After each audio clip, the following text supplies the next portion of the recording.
at PNC Park. Pirate fans lining up for tickets to the final game of the longest homestand of the season. An 11-gamer as the Pirates host the Dodgers for the final time this season and looking for their first win of the year against LA. The Dodgers have won the first 6 of 7 games played, including a sweep in April at Dodger Stadium. That man, A.J. Burnett, will try to hold off the Dodgers, get the Pirates a win, and avoid a 4-game series sweep at the hands of the Los Angeles Dodgers. The Pirates ace A.J. Burnett takes the hill against this Dodgers lineup. The Dodgers, under Don Mattingly, now lead the West by a game over the Giants. Shane Victorino, a 9-game hitting streak, recently acquired from the Phillies. Mark Ellis, the second baseman, bats second. Then it's Matt Kemp and Andre Ethier, with Hanley Ramirez, the shortstop, batting fifth. James Loney is at first. Adam Kennedy, the left-hand hitting third baseman. A.J. Ellis and Joe Blanton, another former Philly. Let's take a look at A.J.'s numbers, brought to you by the Western Pennsylvania Chevy dealers. All the numbers obviously very good, as A.J. is having a tremendous year. And you touched, Greg, on the importance of this start.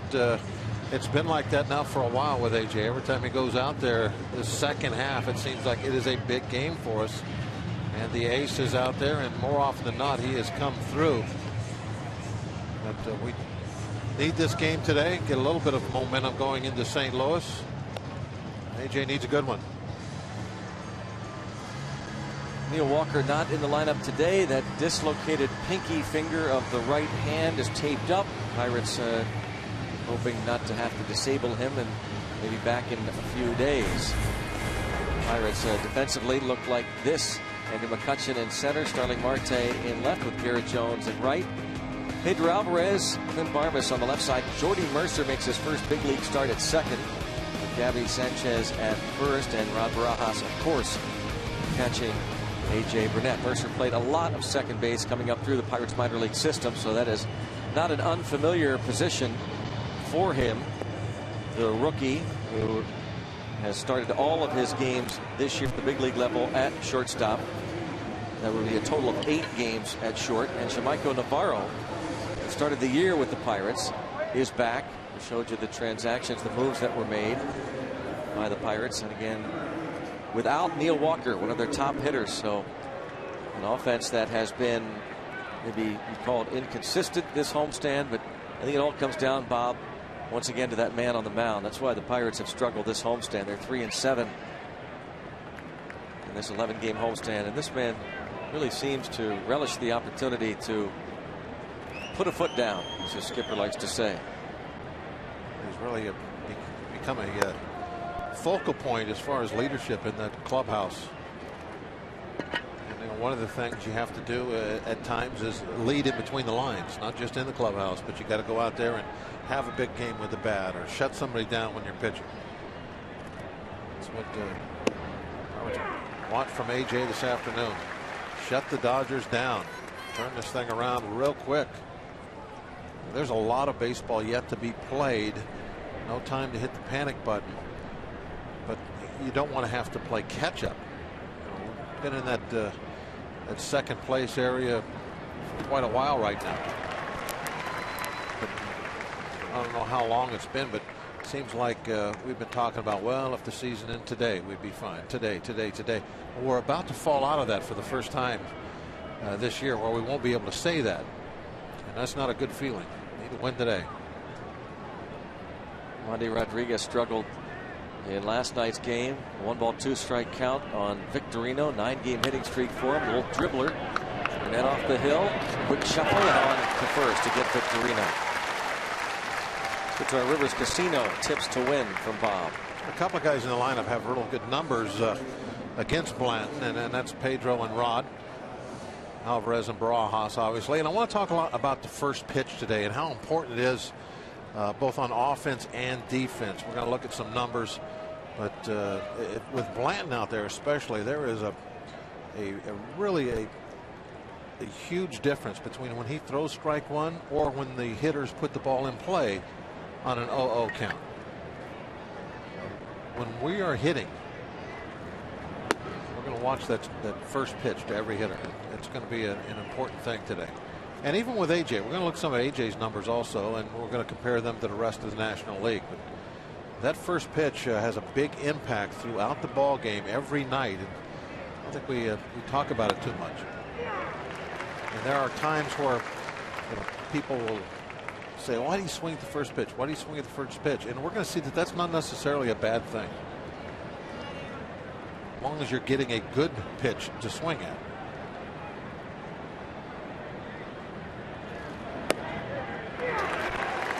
Fastball on the corner, 1-2 on Mark Ellis.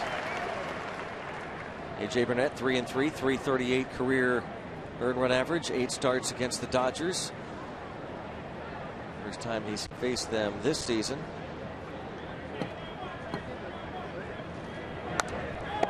Uncomfortable looking half swing there from Mark Ellis, 1-2. He's 2 for 8 in the series. AJ's always got that real tight breaking ball of his. It's very consistent at 81, 82 miles an hour. He seems to be able to locate it very well.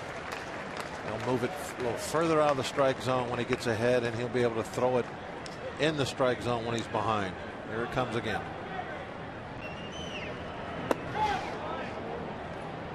It's a consistent pitch and a really consistent location. There it is. It's been, I think, the main reason he's been so good this year is that curveball of his. It's short, quick, good command of it.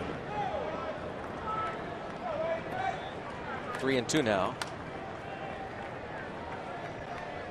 Ray Searage just raves about what Burnett has meant to the pitching staff and to the team. And of course, that's been talked about a lot all year long. As Burnett tries to help lead the Pirates to the promised land. Strike 3 call. Fastball after all those breaking balls. Down away, down away, down away came fastball. I don't know if that was right on the corner, but it was on the inside half for sure. We'll get a good look at it here.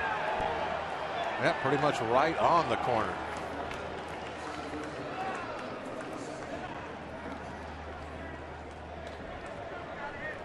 And now it's Matt Kemp with 2 outs, no one on. Ellis did not like the call.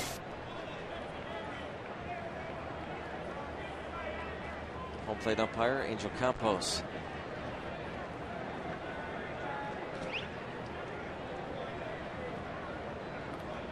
Tim Cheetah, the first base umpire.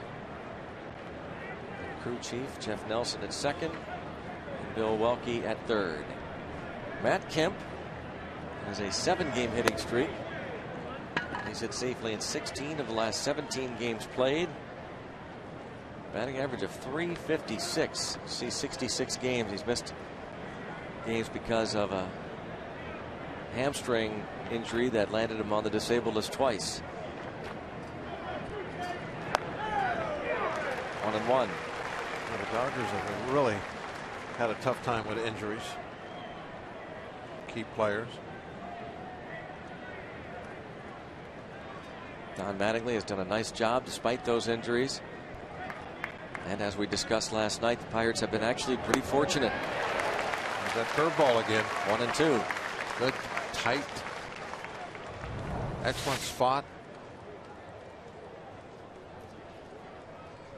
Not a big slow bender like a lot of guys' curveballs. He throws it in the low 80s consistently. Like I said before, it's not a big breaker, but it breaks very sharply. Nice tight rotation to it. Struck him out. 3 up, 3 down for A.J. Burnett. Couple of strikeouts. Pirates come to bat against Joe Blanton.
Angeles Dodgers. This lineup is brought to you by Toyota. Moving forward, Starling Marte will be followed by Jordy Mercer, who 5 of his first 6 big league hits have gone for extra bases. Andrew McCutchen will follow, then Garrett Jones and Gabby Sanchez.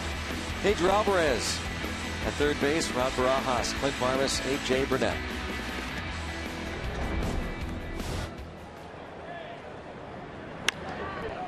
Joe Blanton for the Dodgers.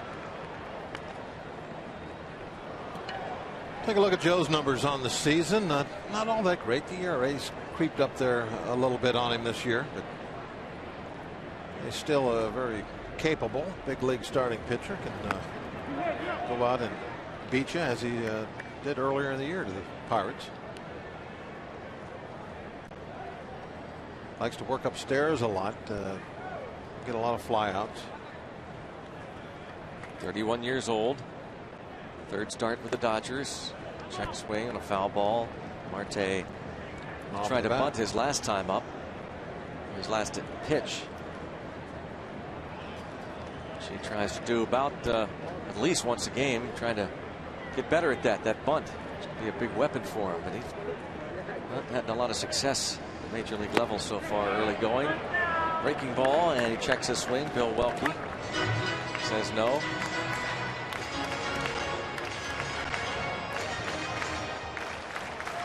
Blanton originally selected by the A's in the first round of the 2002 draft.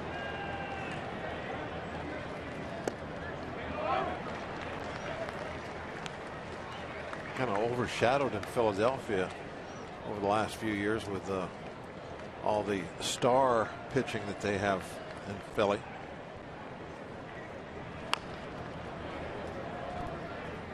Being the number 5 guy on that staff is not such a bad thing. It's the last few years.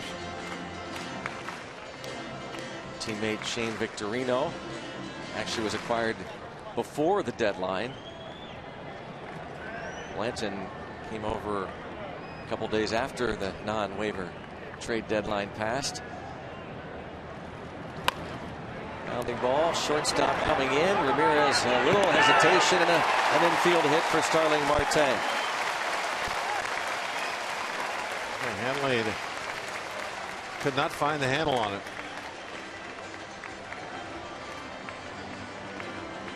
Somebody that runs like Marte, even from the right side, you know, that's the difference between getting the out and a base hit. Off the end of the bat, Marte got a little bit of a good break out of the box because he was reaching for that. Got it off the end of the bat, but because he was reaching, he probably got an extra half a step when it was all said and done, and might have made the difference. That and the little tiny bit of a bobble when Ramirez couldn't get the ball out of his glove. He was able to take advantage of it. Marte has really tried to push the running game, been very aggressive on the bases. 0-2 the count on Jordy Mercer, hitting in the 2 spot. Well, something we thought that was going to be a big weapon this year was the running game. Presley and Tabata and McCutchen. That just never really panned out at all. The Pirates have not stolen. Unable to steal very often at all.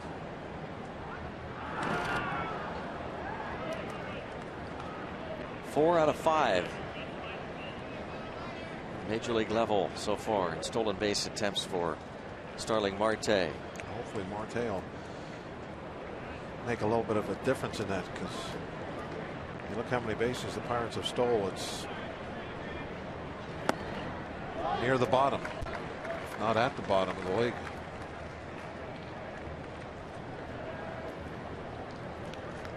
Mercer has had 36 at bats at the major league level.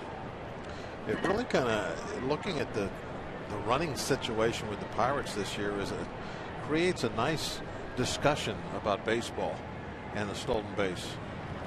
Now ball backhanded nicely, throw to second base for the force there. Adam Kennedy on to Mark Ellis.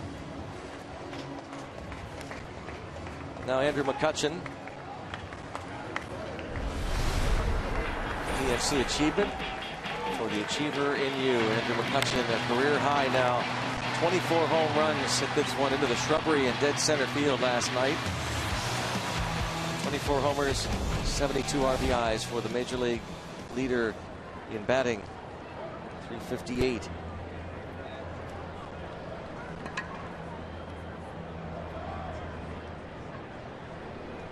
Just 2 out of 13 in his career against Blanton.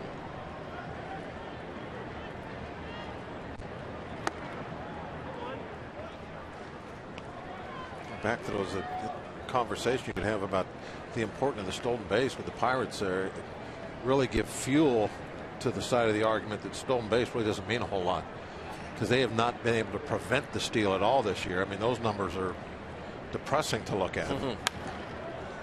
And they're 16th. I just looked it up. They're 16th in the league in stealing bases. So they've had a great year, been in first and second almost the entire season, and they haven't been able to stop anybody from stealing, and they haven't been running themselves. But yet, look at the win-loss numbers, and that's what really, tells the story more than anything else. So how important is a stolen base? I'm not sure which side of that argument I'm on, but if you're arguing that the stolen base is not all that big, big part of the game, you want to look at what the Pirates have done this year. If you read Moneyball, you're one of those side of the new age sabermetrics, belief that stolen base is not as important, not worth the risk, creating outs on the bases, and uncomfortable looking swing 2-2 on Andrew McCutchen.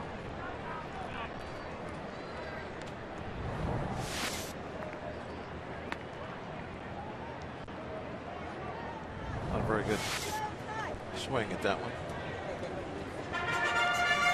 There's a McCutchen fan. Blanton has given up 23 home runs this season.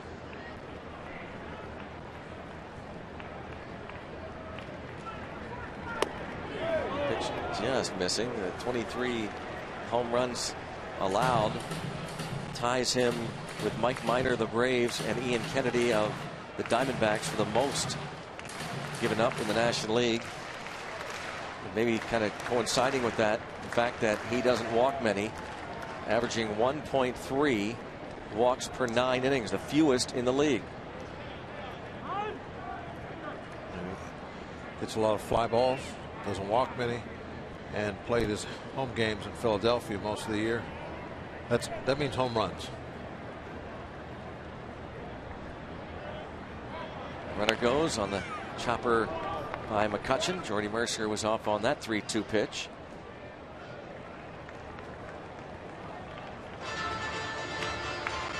We'll do it again.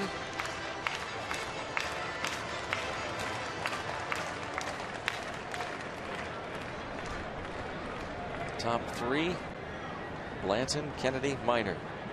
Home runs given up. And ball 4, a rare walk, puts 2 aboard for Garrett Jones.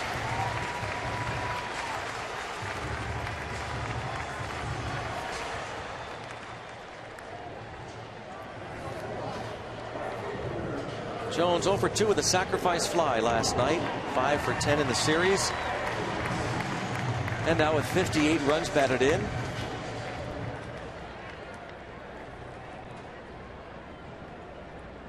he is just 1 for 13 lifetime against Joe Blanton. That 1 hit, a homer, along with 3 walks. Ball 1. 2 on, 1 out. Bucks look to strike first in the first, something we have not seen much of in the last couple of weeks. The Pirates are 34-12 when they score the first run of the game. In fact, the last time they did that, August the 6th, 10 days ago, last time they scored first in the game.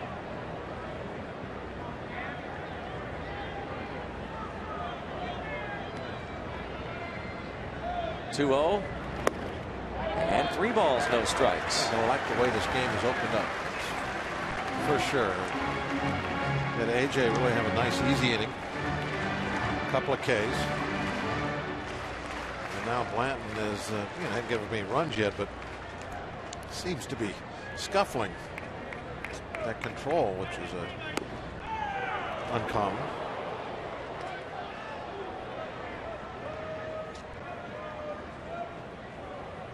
Garrett needs to be very patient here.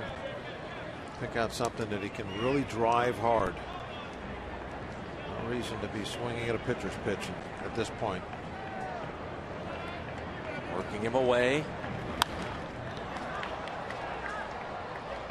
So now, why would you want to swing at that pitch on a 3-1 count? That's what I mean. That's a pitcher's pitch. We saw the location on it. Look at the strike zone down and away. See where that pitch was? Right at the knees on the outside black. Why swing it down on a 3-1 count? You want something that you're going to be able to drive in a gap or out into the river. Now 3-2, you got to honor that pitch, but not on a 3-1 count or a 2-0 count, something like that. And a visit to the mound from A.J. Ellis. Another Bucco fan dressing the part. That's a Buccaneer. How much fun is he going to have with that sword? Yeah. As soon as the parrot comes by, he's going to feel the steel. He's going to get the parrot today. How many times has Clint Hurdle talked about wanting these guys to go out there and play ball like you're playing the backyard, like you're 6 years old again. Have fun. And that is a foul ball. That would have been nice.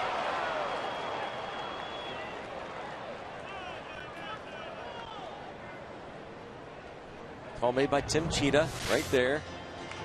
And it was foul, not by much. Right there at the very end, it jumped to the outside of the bag.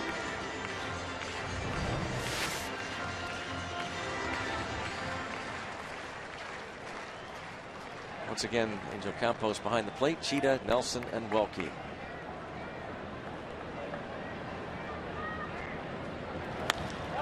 Fly ball to right field, and gone!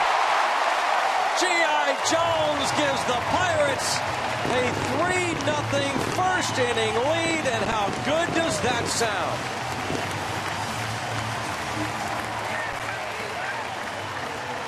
This is the kind of a first inning that we'd gotten used to all year long and been missing this homestand.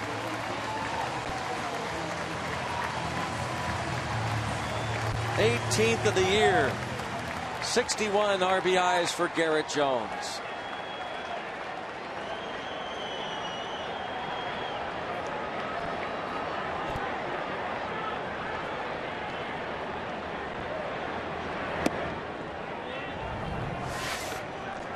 Watch pitch location. There we go. Got a pitch that was up a little bit, about bell high in the strike zone.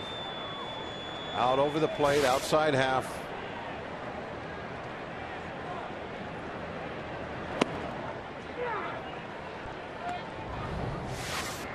Take a look again. What a great sight this is.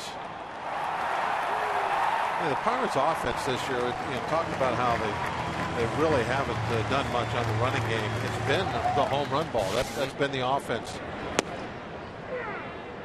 This club started coming alive hitting wise in May.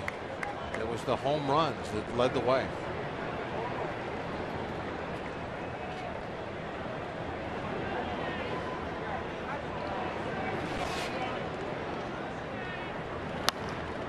Gabby Sanchez pokes it foul. Still 1-2. Couple of hits last night, couple of doubles. And in 13 Pirate games, batting .281.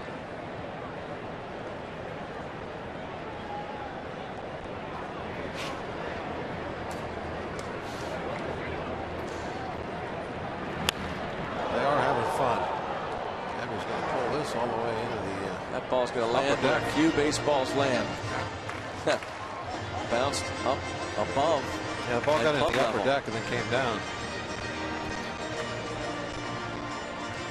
Too many foul balls up there.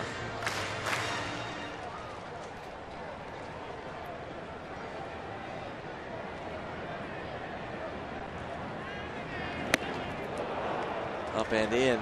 Strikeout and 2 away. He was able to get ahead in the count. Made him chase. But getting ahead in the count is extremely important for that guy right there. Can't pitch behind. We talked about it early on about the first pitch is going to be very important, whether he gets ahead or falls behind. First pitch strike on Alvarez. Take a look at some of these numbers with Blanton. When you put the first pitch in play, League's hitting .411. After he goes 0-1, .215. That's a huge difference. We're talking almost 200 points in batting average from when they. Basically, what that says is he gets real tough if he gets ahead. He stays out on the edges. But first pitch, more often than not, he's going to give you something to hit. That ball's rifled past first. Pedro Alvarez will collect his second hit of the season against Dodgers pitching.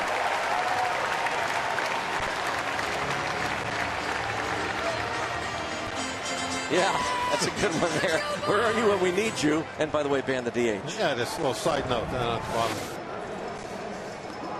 Ripped past first. That'll hurt the 0-1 batting average against. But well, likewise, we saw the numbers there. We're concentrating on Blanton, but your point being the same thing with A.J. Burnett. Oh, sure. With these two guys, it's more of a spread than the league average. But Blanton was such a big difference. That's why I wanted to talk about it today. And also, it doesn't mean you got to go up there and take, because guys are hitting .411 when they hit the first pitch. And when you go up and you're seeing the first pitch, you should be hitting like it's a 3-1 count or a 2-0 count. Pick something up. Like if Blanton is getting ahead of everybody with a little get me over slider, you're seeing that, you're seeing that, you're seeing that. He's doing that to a lot of guys. Sit on that get me over slider and hit the heck out of it. Garrett Jones, 3-run homer. Alvarez at second with the 2-out double, and now Rod Barajas the other way, and Ethier will make the catch. Garrett Jones gives the Pirates the lead in the first inning. His 18th over the Clemente wall in right.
Pirates Baseball on Root Sports is brought to you by Chevrolet and their award-winning cars, trucks, and crossovers.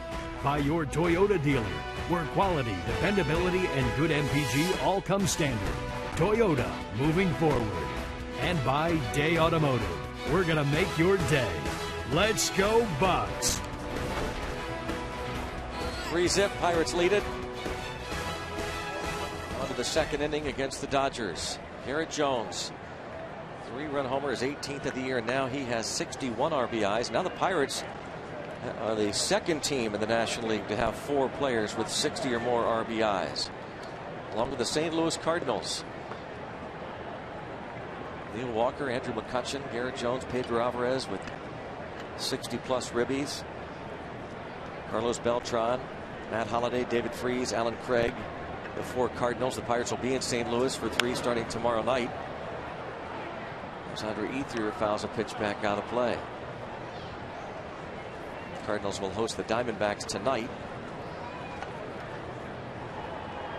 and they begin the day tied with the Pirates for the second wild card spot. That'll be another big series coming up.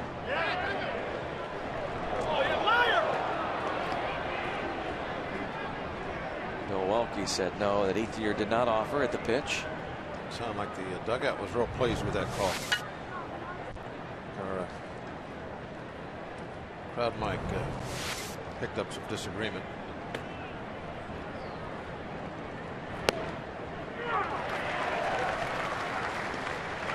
And Ethier, by his body language, didn't agree with that call. 1-2.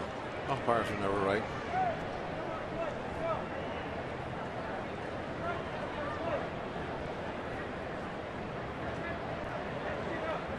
Ethier, 5 hits, 13 at bats in the series. A.J. Burnett retired the Dodgers in order in the first.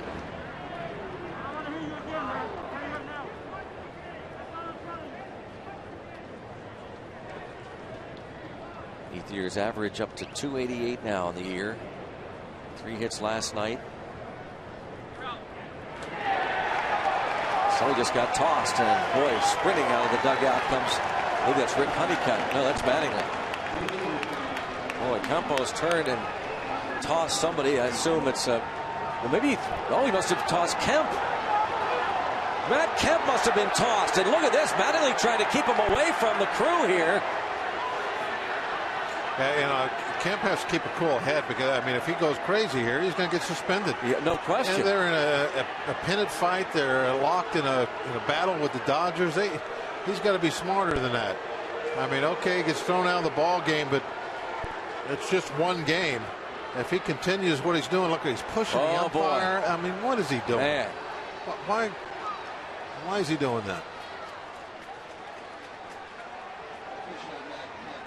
Wow, Matt Kemp ejected. Somebody as big as Kemp needs to wrap his arms around him and get him out of there, because they don't want him to be suspended for 5 or 6 games for pushing an umpire. It may be too late. They tried. Trey Hillman, bench coach, little Shane Victorino, but you're right, Bob. Mattingly sprinting out of the dugout as soon as he heard that Kemp was ejected by Angel Campos. Mattingly, I was just going to say he may go next, and Tim Cheetah says you're gone.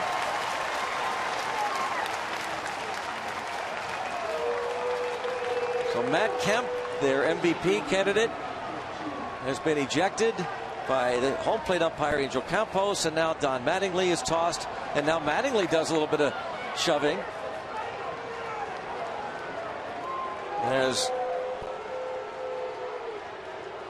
Well, that's okay for Mattingly to get suspended for a couple of games, but they don't want to lose Kemp.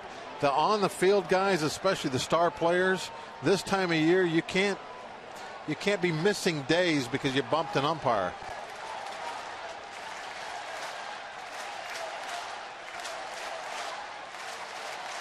And Mattingly very upset at what went on. I'm assuming that Kemp got tossed maybe for saying just one thing, but what led up to that one thing was a lot of other people talking, and then Kemp's the one that gets caught. It's kind of like in the NFL where the second guy that does something gets the flag thrown. That might have been what happened. That might have been what happened. Wow. And now they're asking for help to get him out of here. Trey Hillman will escort Mattingly out. An irate Dodgers manager.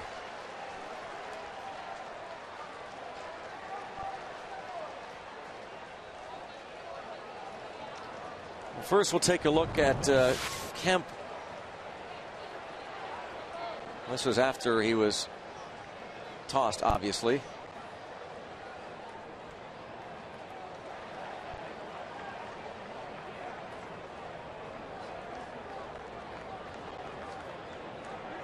Kemp very upset that right there at the end he kind of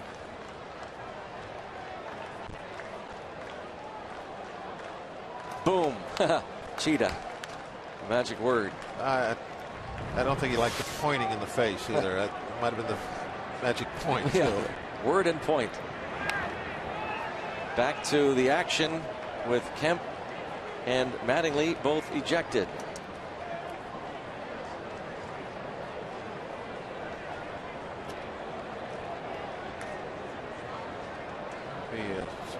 Some fines if someone's suspended. There'll still be some fines because of the energetic argument.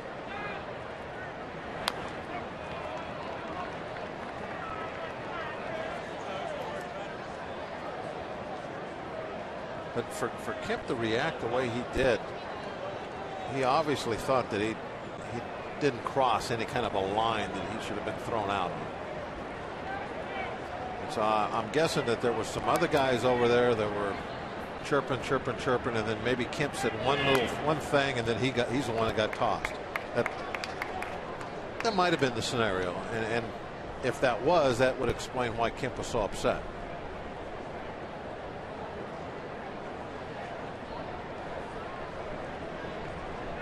Trey Hillman will become the manager,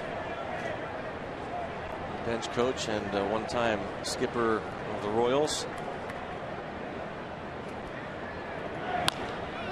Ground ball, backhanded. Burnett there. Sanchez to Burnett. 3-1 on the putout.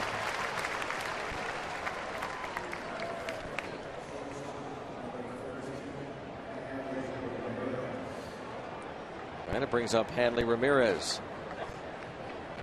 Burnett has retired the first 4. Ramirez hitting .258, but .308 as a Dodger, and 5 for 12 in the series. Outstanding career numbers over the years against the Pirates.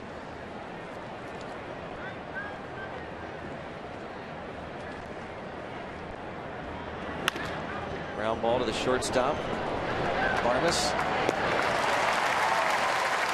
Greg, I think we got a shot of what was going on. Look over here in the very corner. You can see Kemp is going to come in the shot. Just before he came into the shot, he said something. I could see his mouth move. That was the point that he got thrown out of the ball game. Right there, just as he was leaning forward, you could see his mouth was moving before he put his elbows up on the top of the dugout, up by where the top of the dugout wall is. Whatever it was, that was the moment that he got thrown out. Excellent investigative work there from folks in the trailer. There's a drive deep to right, and then a solo blast from James Loney gets the Dodgers on the board. Just his third home run of the year. It's 3-1. They're really not getting much, power RBI type production out of the big first baseman, obviously, but they got some right there with that one swing.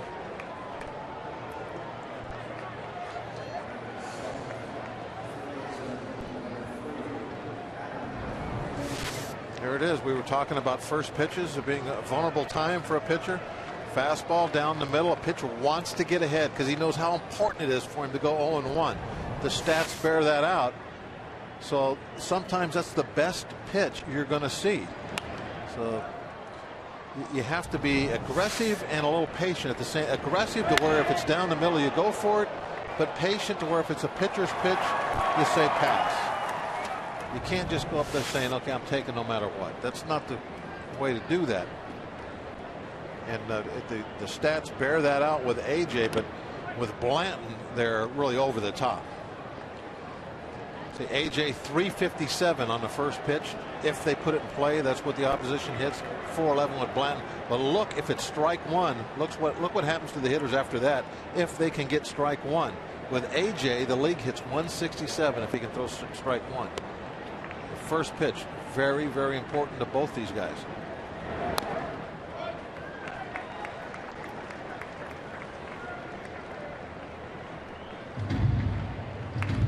1-2 count on Adam Kennedy after the home run by Loney.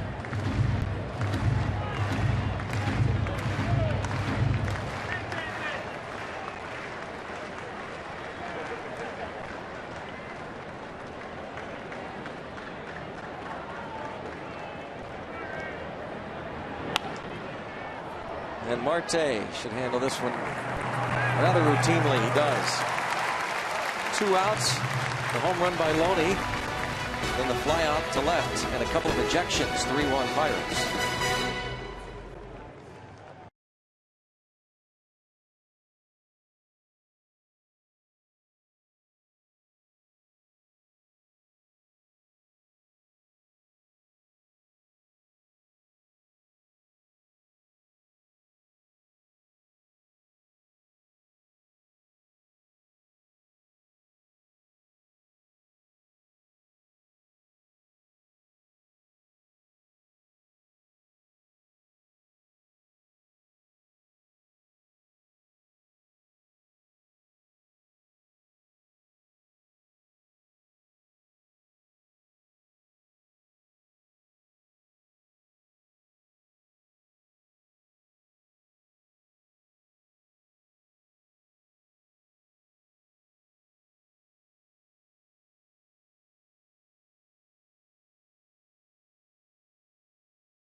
Elian Herrera take over in left field, and Shane Victorino moves from left field to center field, and first pitch is popped up by Barmes. Catch made.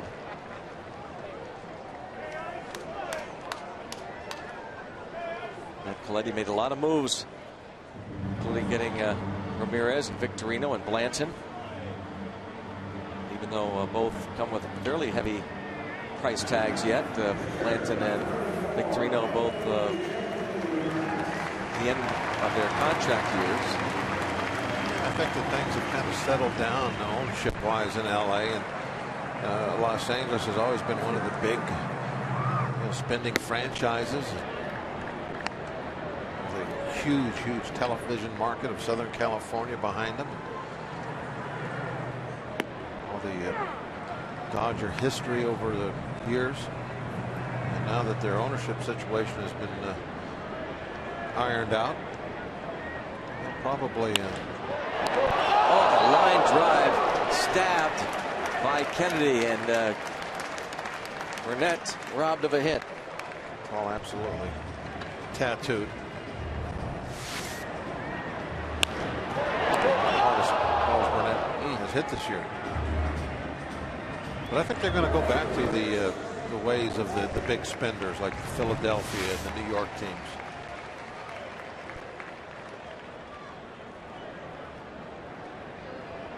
A couple of years ago, there was actually talk of bankruptcy and the Dodgers in the same sentence, which was unheard of.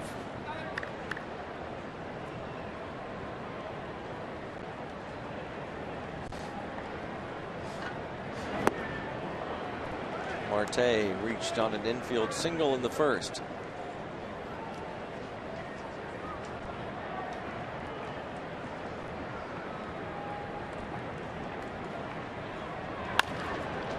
Bounces to Ramirez.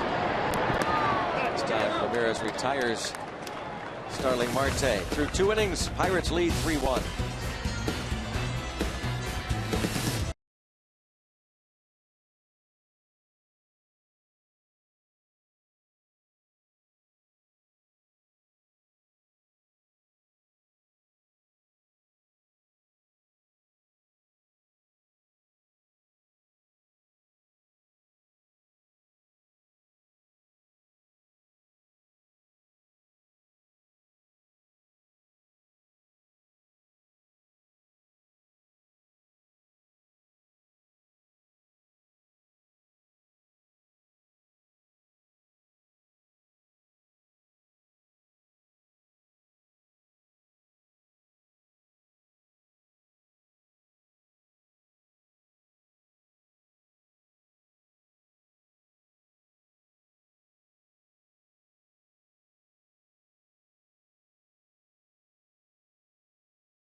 A.J. Burnett struck out 10 in his most recent outing, but was not sharp overall and suffered his first loss here at PNC Park this season. I spoke to him a couple days ago, and he was pretty confident that he would return to his old self this afternoon. You know, it's just a matter of getting ahead, strike one, and not being perfect. But you know, I've pitched a lot of games, and I washed them away easy, so that one's forgotten, and I'm ready for a new day. A.J. once again 7-0 at PNC Park before his last start. But as Clint Hurdle always says, guys, after a loss, the boys go in and just shower it off. Sounds like A.J. Burnett goes right along with that thinking. Shower well, strike one.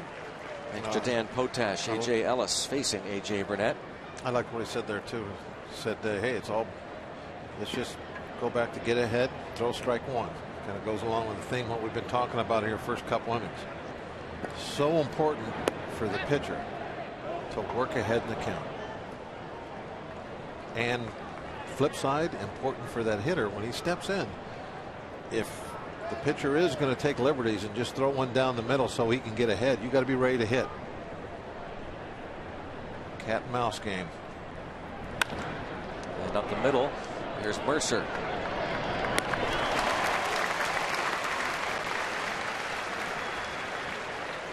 Jordy Mercer behind second, retires A.J. Ellis. Andrew James Ellis.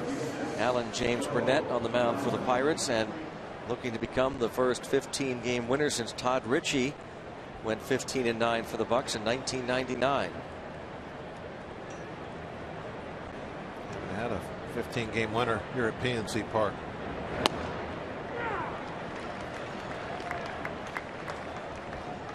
Winning percentage leaders brought to you by Barrel.com. Barrel, driven to be better.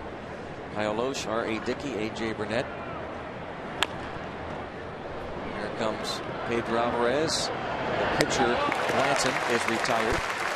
Pedro knows who's running. We had time. Sat his feet, used his glove.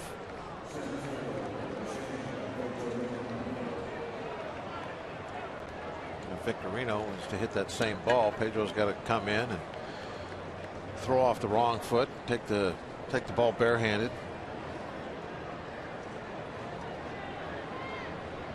You need to be running through your mind before anything happens about how you're going to handle different situations when you're in the infield.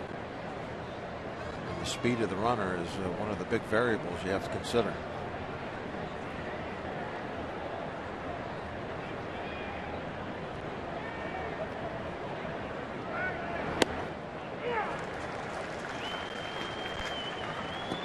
Victorino hit one toward first. It was handled routinely by A.J. Burnett.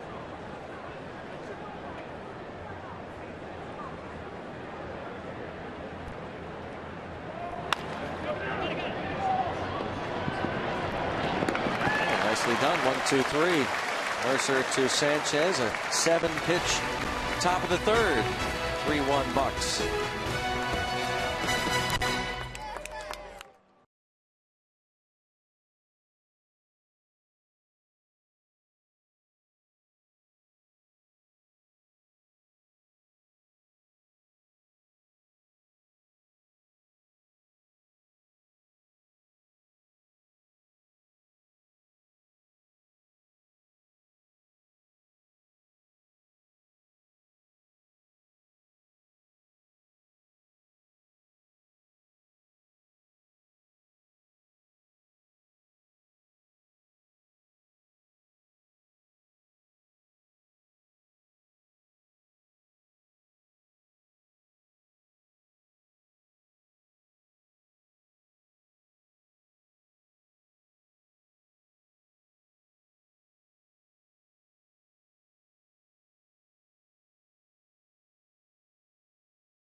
In front of the Dodgers, bottom of the third. 2, 3, 4 men in the order for the Pirates. Jordy Mercer, Andrew McCutchen, Garrett Jones. Mercer bounced to Kennedy. First time up.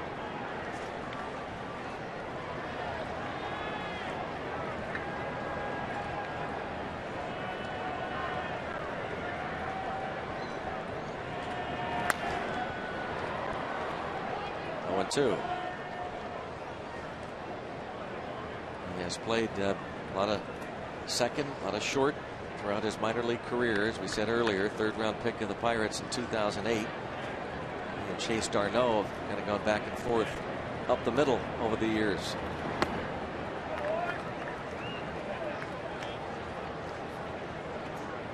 1-2 on Mercer. It's a good thing to have that experience coming up through the minor leagues. If you get to the big leagues, you're never sure where you're, you might be needed, and you want to have experience like that.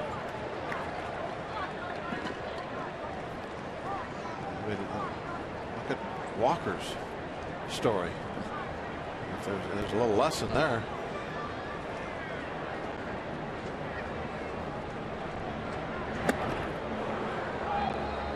Got a piece of it. Oh, that home plate umpire was signaling a piece. The way Mercer reacted. Ball popped out of Ellis's mitt and rolled back to the backstop. Let's get to our Game Connect, because you can enhance your Pirates at home experience by going to rootsports.com. Go to Game Connect, an interactive second screen experience. Live game stats, interact with us and fellow Pirate fans during the game, and much more. Game Connect, a better way to connect with the game than ever before. Experience it now at rootsports.com. A live look at Game Connect. Check your stats. You got the Game Talk feature is made for the social stuff. Comment on that, gentlemen, if you would. Just let us know what you think of the outfit. There. Do you want to see more of Pirate Superman is the question. World wrestling champion at the same time. Got the belt. Yep. Well, he did have the belt. Had the belt.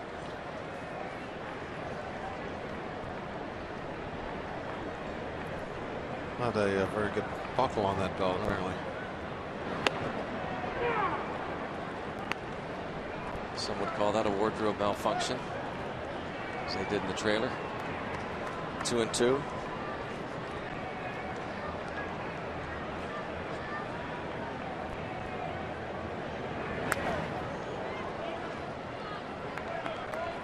We'll have to do that someday, Bob. Set this up because more people are dressing up. It's also almost like that old show, Let's Make a Deal. Remember that show where people would go into the studio audience? And the crazier stuff that they had, they figured they were going to get picked. Yeah. So maybe somehow there's a way down the road by using Game Connect and RootSports.com. We'll have to figure this out. But how we could vote for maybe the best outfit of the night. Outfit, yeah. I like that idea. That guy might rank up there. It took some doing. 3-2 the count on McCutchen. And another walk. Blanton has walked McCutchen twice. In the first inning, Garrett Jones homered off Blanton. Made the score 3-0. James Loney homered in the second to get the Dodgers on the board.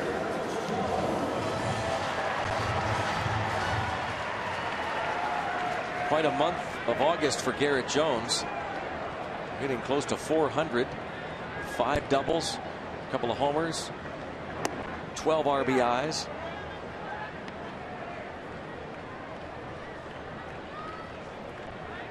Last 8 games, 11 hits and 27 at bats.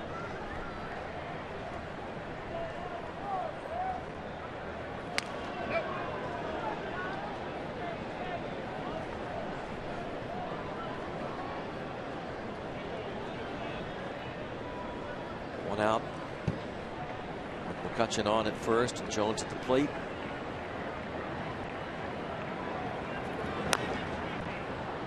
Now Blanton ahead 0-2. That home run by Jones.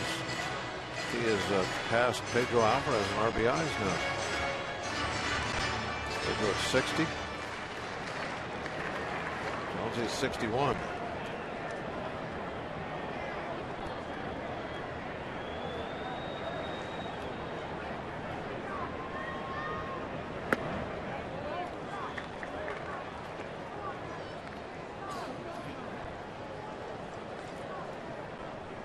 Taking advantage of playing just about every single day now. 31 years old, Garrett Jones. Early on in the season, it was splitting time a little bit.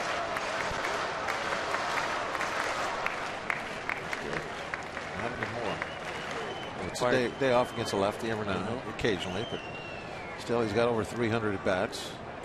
The idea was that he and Casey McGee were going to platoon most times, most nights at first base. The season started. Jones got much of that playing time. He was in the outfield. Yeah.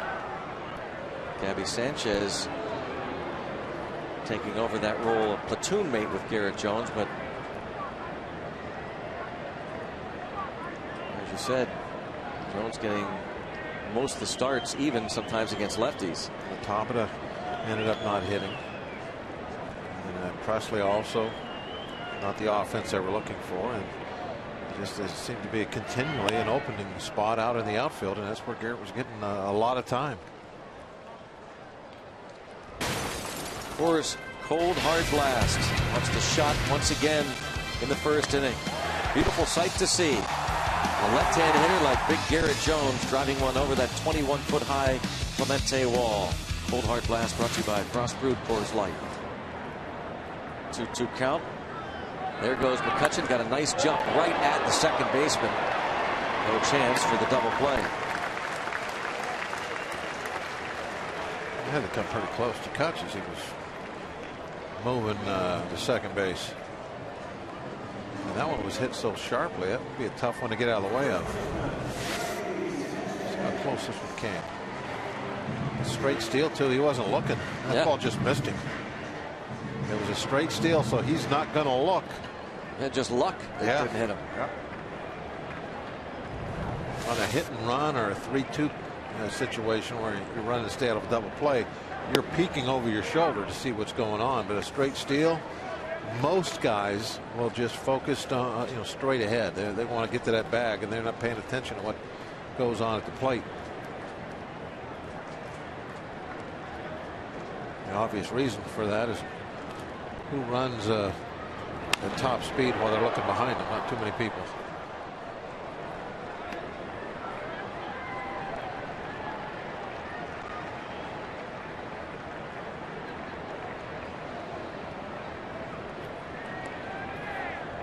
Oh, 2 count. Caught that one.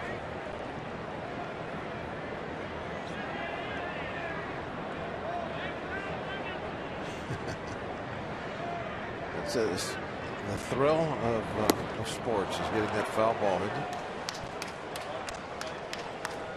Sanchez down swinging. McCutcheon left at second. Through 3, it's 3-1 Pirates.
Second day here. No Dodger blue up there. Pirates trying to make the Dodgers blue, get them out of town. A trivia question brought to you by AT&T Mobility. Of the 14 people inducted into the Hall of Fame as a Pirate, how many also played for the Dodgers? Now, which one of you guys will not like this one? I'm going to say more than one answer. Well, I'm going to say 0. Oh.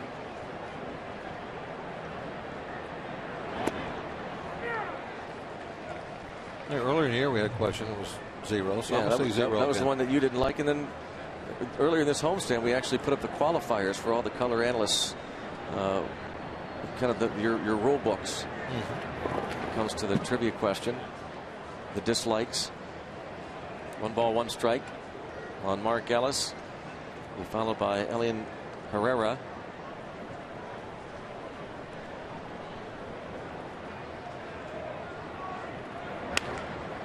That's hit hard to left. Good foul.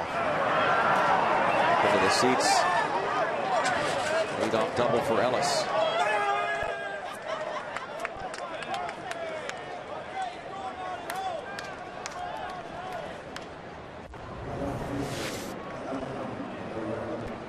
Was trying to hook. Not enough room. Bounced over the fence. The HGH cam shows you. My favorite replay in all of baseball, the AGH cam. Especially on the day games. There's just such a great look at what is actually happening with that baseball or anything else we might be taking a look at.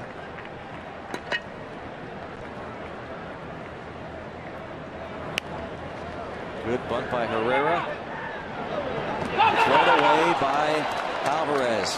That has been a problem for the Pirates, almost regardless of who's playing third. There have been swinging bunt singles up that third base line. There have been bunt singles. How many errors has there been in this homestand? Not pitching well in this homestand. The offense has been up and down, and the defense has been very poor.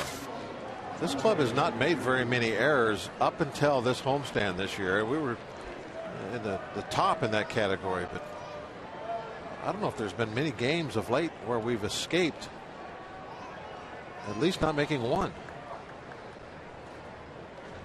I have to tighten that up. Now 3-2 ball game. Andre Ethier.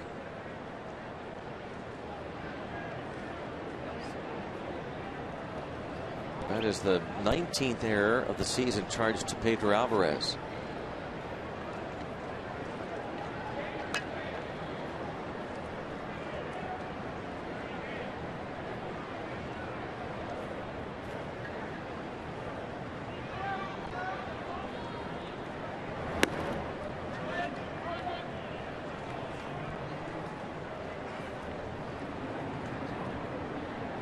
Ball one on Ethier.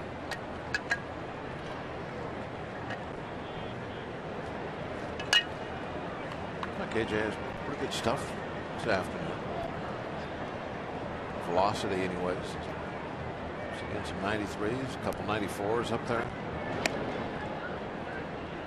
His range this year has been maybe 91 on the low side, and until days, nights, he's really feeling strong. He'll still get it up there into the mid 90s, 94, as he's done this afternoon. I know I saw at least one up there earlier.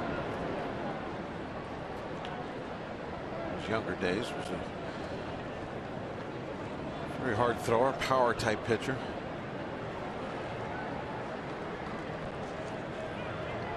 Still has a better than average fastball. Good control. Got that nice tight breaking ball we were talking about earlier. He'll mix in a changeup occasionally. You know, had him he was on one of the post-game interviews maybe a month or so ago. I think it was somewhere on the road, and he was talking about he has to throw at least one changeup a game to satisfy his dad. I think he said, "Get my dad off my back." Mix in a changeup occasionally, but he is most of the time kind of a two-pitch type starting pitcher. And there's nothing wrong with that when you have command of two pitches, and they're as good as his. The quality, the pitches have character. Well, Jose Rio, he was basically a two-pitch guy and was very good for a number of years. On fastball, slider, but he had great command, throw either pitch, no matter what the count, both sides of the plate. Bouncing ball, nice pickup by Mercer. Tough to turn two. That play made by Mercer to Barmes. One away. Now Barmes is getting this feed. His body is turned towards center field, and it is going to be tough now to make any kind of a throw to first base.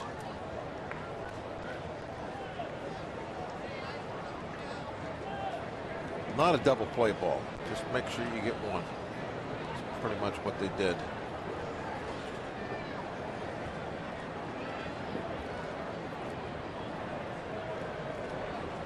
Herrera sliding in toward Barmes. Now Ethier at first and Hanley Ramirez at the plate. That's drilled to right center. And Hanley Ramirez, it's a ball off. They're over the wall for a two-run homer. And just like that, A.J. Burnett staring at Hanley Ramirez as he goes around. Ramirez was making some kind of motion that didn't. I think it was back to the dugout, not necessarily at A.J., but maybe A.J. thought it was to him. Not sure, but it was like he was tipping his cap to the dugout. Ramirez with his 16th of the year, his second as a Dodger, and the Dodgers have the lead 4-3. A first pitch home run. Now as he gets past second base, watch what he does. Yeah, I think that was just something going back to the dugout. I don't think that was meant for AJ. But the way AJ watched him after that, I don't know if AJ knows that or if that's what he thinks. Might be the Dodger version of the Z, perhaps. Oh, they had the Low Vista in Miami, and No, Ramirez tried to bring it back. Maybe Dan Potash has more on it. You are correct. It's very much in the same family as the Zoltan Z. It's kind of a little gimmick between Ramirez and Matt Kemp, or since Matt Kemp is gone now, whoever is in the Dodger dugout, but it's meant to be I see you. In other words, putting on glasses saying I see you, I see what you just did on the field. So it's a reference back to the dugout or from the dugout out to the player. So very much like the Z, I see you. Oh yeah, I see he made like a OK signal. Yes, he's looking little glasses through a pair of glasses. Correct. Okay. Yeah, I don't like it. Isn't it funny how you don't like the other guys doing what they do? I'm sure folks don't care. They don't like the Z, yeah. Know where you're coming from, though, Dan. That's for sure. For Ramirez, it's the home run to give the Dodgers the lead now. Was it the bear hug or the monster look that the Brewers were doing in the last year? The beast mode. That's what it was called. Yeah. The Rangers had the antlers. Here we are. This I see you thing has been going on. When Ramirez first came up, his first hit, he tried to do that Lo Vista thing that they were doing in Miami, and the players didn't know what was going on. Yeah, you can't bring something from another team. You got to. So It's got to be unique to your club.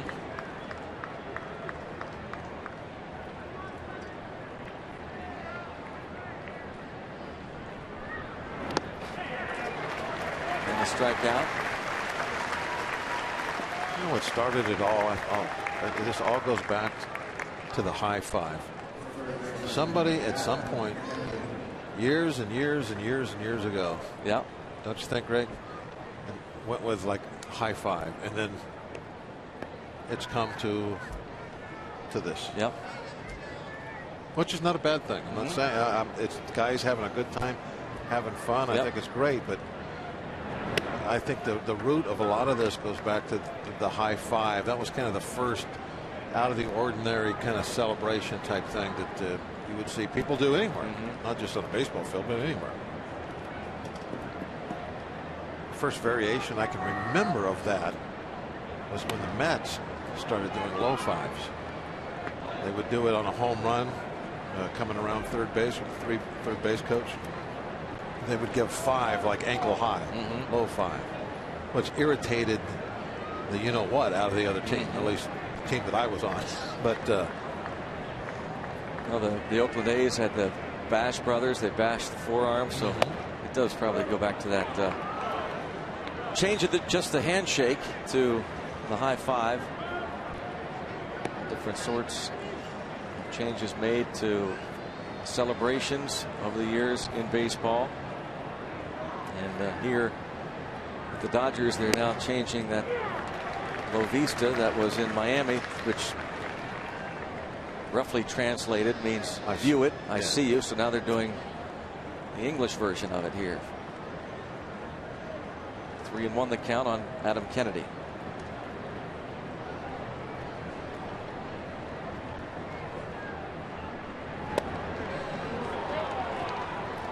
A walk to the third baseman of the Dodgers. 4-3 LA. Rod going out and having a talk with AJ. These guys are very, very close. They're pretty good friends, and not only battery mates. Rod's giving them a little bit of a breather here, a little word of encouragement. Even though the Dodgers have put up that crooked number here in the top of fourth, it's just a one-run ball game. Anybody can win this. You just have to bear down and throw up a couple more zeros now.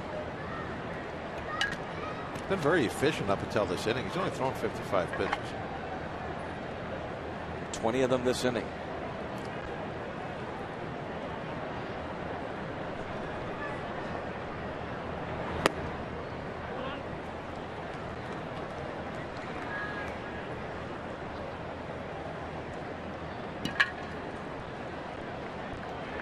Nine first pitch strikes.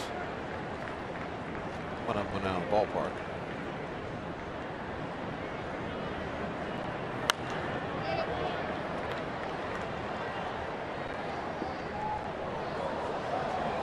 Ball and a strike on the catcher. 2 of them on the ball. Loney's home run came with 2 outs in the second, and Hanley Ramirez, the man aboard, and following the bunt single in air. Runner goes, and a stolen base for Adam Kennedy, his first.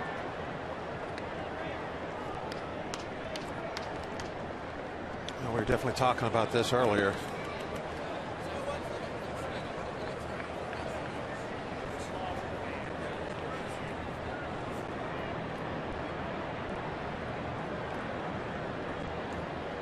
Two 1 count.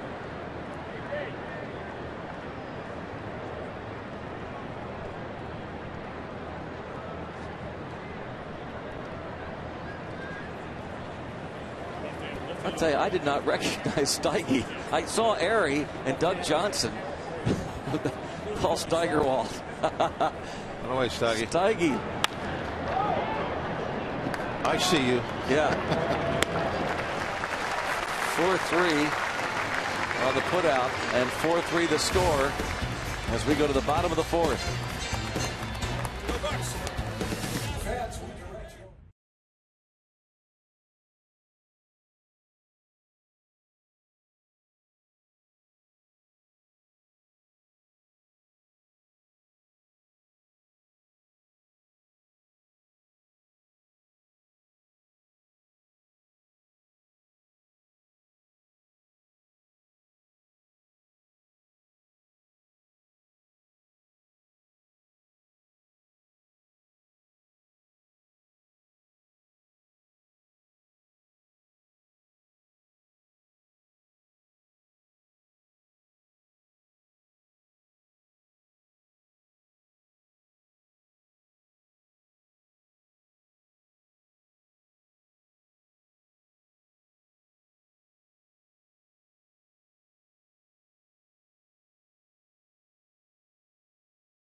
His 16th of the season, second with the Dodgers, and LA now leads it 4-3.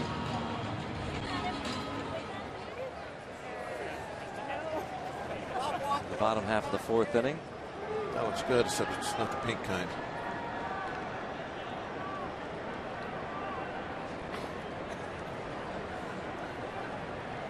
The other night, Greg, I stayed for the Styx concert. Yes. Oh, I had some really good cotton candy. Excellent. That must have been the pink kind. It was a combo pack. Had a little mixture of both.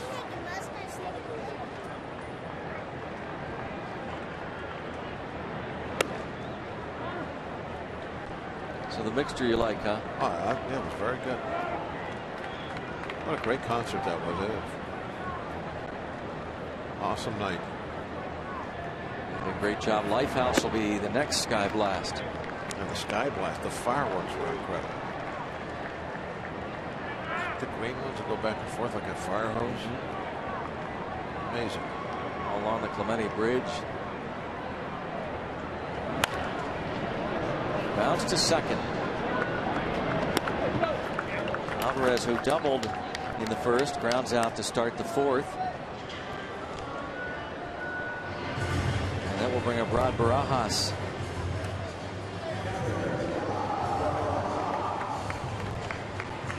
Even to employ some of the fireworks tops of these buildings. Coming up. EPG Place. It is an incredible sight. coming up off the Highmark building.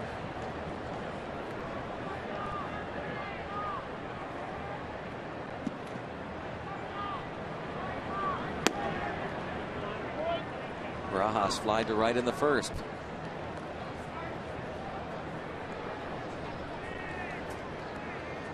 Alvarez and Barajas, two of the guys that I identified early on having good numbers against Blanton.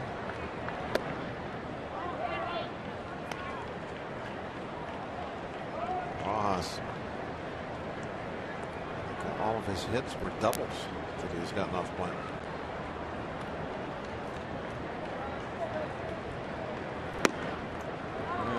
Ahead of the count now, 3-0. 308 career hitter coming into this game for Barajas. 4 out of 13. 4-pitch walk. A trivia question brought to you by AT&T. What's your guess, Grant? You never guessed. I marvel at you guys. I just enjoy it. Of the 14 people inducted into the Hall as a Pirate, how many also played for the Dodgers? Actually, there were 4. Both Wainers, Kai Kyler, and Archie Vaughn. Good question. They got us, didn't they? Mm-hmm. They don't get us very often. Normally, we're a little sharper than they think we are. Not today.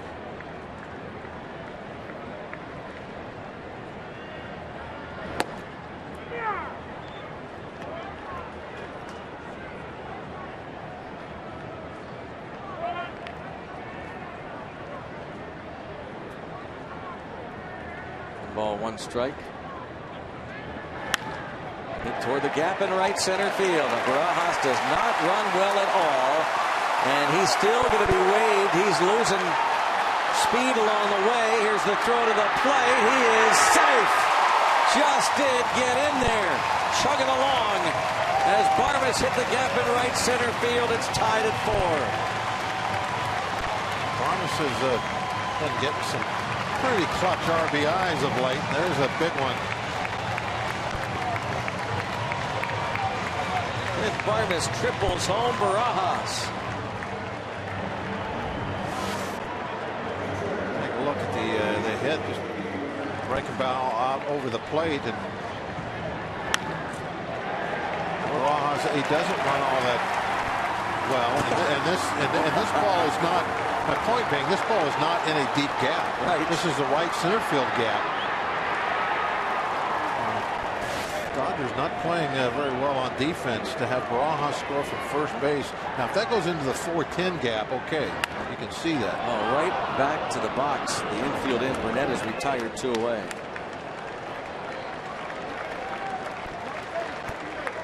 And Barmes with his first triple of the season to tie it at 4. There's the play.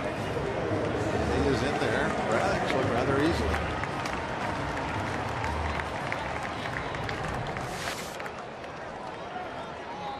And Starling Marte.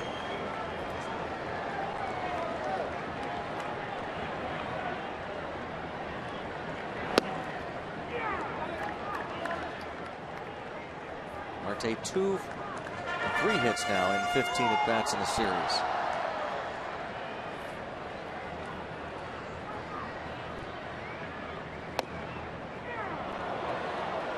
And in the hole 0-2.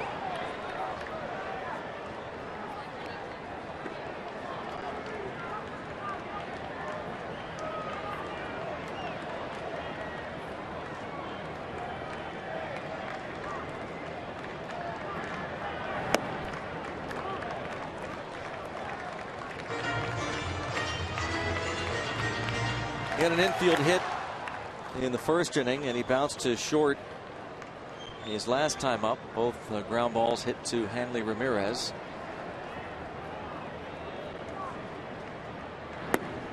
Checks and takes, 2-2. Nice job by the youngster. A little patient, chasing with 2 strikes.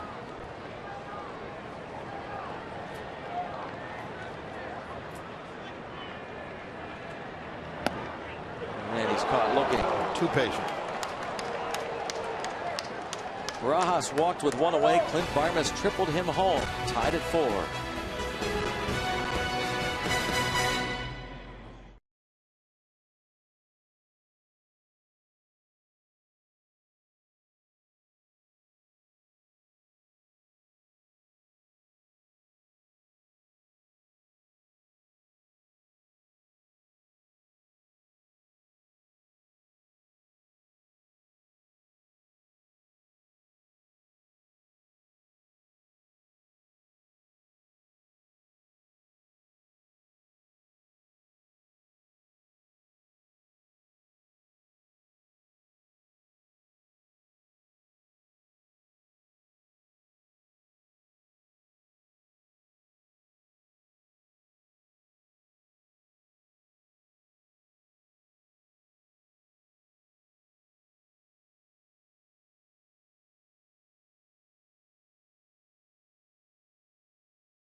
With this Allegheny Sports Medicine game break.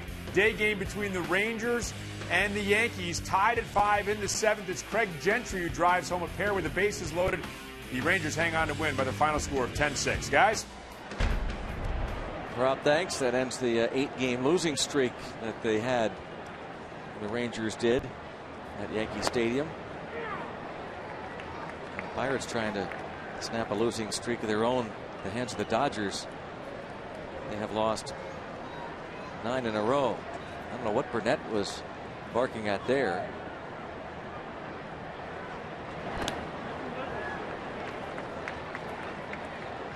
Did Blanton not think that was a strike and say something? I don't know. I didn't see it. 0-2. We got a little bit of emotions going today. Burnett's not a happy camper. Saw the emotions running hot over on the Dodger side earlier with the ejections. Saw Burnett kind of staring at Hanley Ramirez as he jogged around the bases following his 4th inning homer. Matt Kemp was ejected in the 2nd inning during an Andre Ethier at bat. Don Mattingly, the manager, was also tossed. Cheetah, crew chief, tossed Mattingly. The home plate umpire Campos ejected Kemp.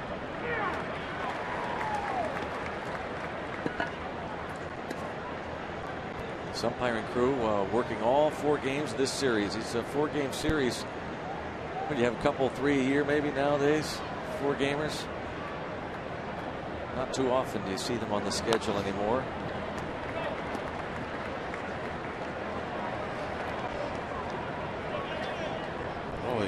Looking forward to seeing what the schedule looks like next year. Totally different.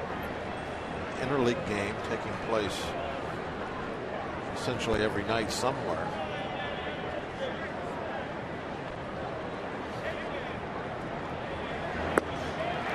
Back-to-back strikeouts. Victorino down.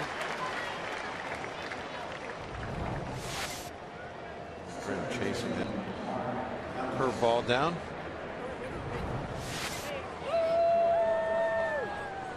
Very nice. Good job, Grandma.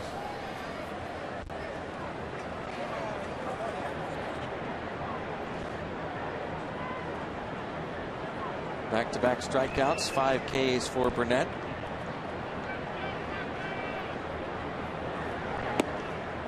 Strike 1 on Mark Ellis. Ellis doubled to start the 4th inning. He would score on the Alvarez throwing error. Struck out looking in the 1st.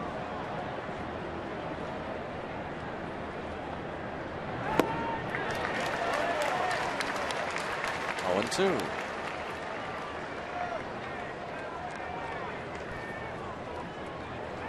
This is a great job with AJ, taking command of this game back after the Pirates able to tie it up. Come out and have a nice inning like this. 1, 2, 3. Into the bottom of the 5th inning. 4-all at PNC Park.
Go to the bottom of the 5th inning. Joe Blanton faces Jordy Mercer. First pitch, strike.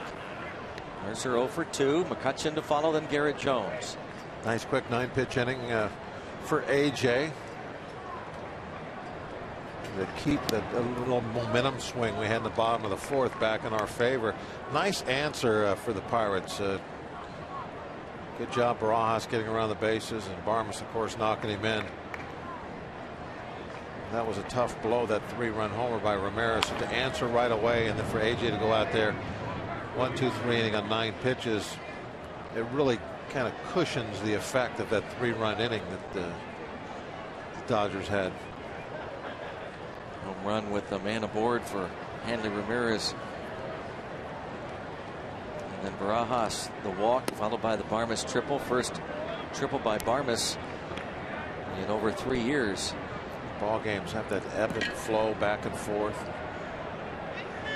That 3-run inning, that's the sort of thing that can change things and really keep it going. Pirates were able to stop that right away. Oh, Mercer hits it the other way, just over the head of the first baseman Loney. Bucks and Brewers meet Friday, August 24th. Divisional matchup, PNC Park, starting at 7:05. Kevin Correa likes the T-shirt that you'll receive courtesy of Sugardale. Come early for a block party on Federal Street before the game. Enjoy local live music and food. Pirates.com/free shirt Friday. That's the 24th. Buccos and the Brewers. Kevin Correa.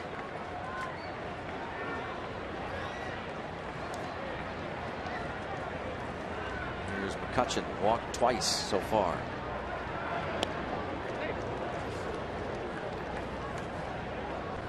You'll really want to get on Pirates.com and secure your tickets for the remaining games on the regular season home schedule. Just 4 homestands remaining. One of those just a 3-gamer against the Brewers in the middle of September. The Pirates return to PNC Park 1 week from tomorrow.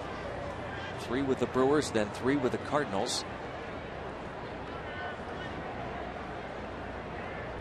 Get your tickets and then get your cotton candy. Blue candy. They make the pink anymore.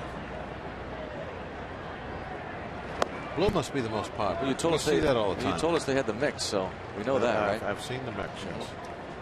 But I think blue must be the most popular. I see it all over the place. I prefer the pink, old school.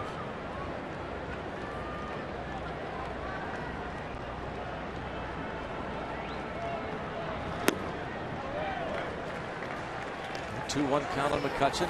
More balls. The pink, it reminds you of going to like a fair with funnel cakes, corn dogs, good stuff. I like the pink. Fouled off by McCutchen. Well, that one stung somebody's hand.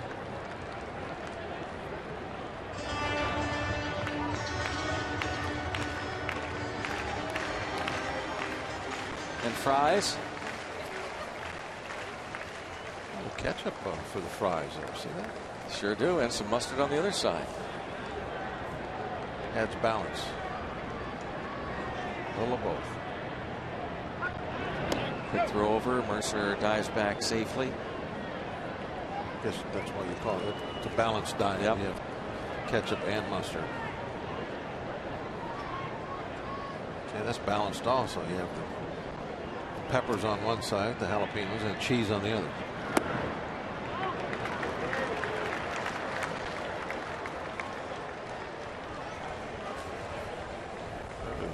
A little bit of something for everybody here, including Permane Brothers. You have the sushi going now. Hard not to find something here that you like to eat. Runner goes, pitch taken for a ball. It's going to be first and second with nobody out. And McCutchen walks for the third straight time. The fourth walk allowed by Blanton. Well, they're picking on Jones, and it hasn't worked out for him. This is the scenario we saw in the first inning. 2 on, Mercer at second, McCutchen at first. In that case, there was 1 out when Jones lifted his 18th home run of the year over the right field wall. Gave the Pirates a 3-0 lead. Now 2 on with nobody out. And a meeting on the mound.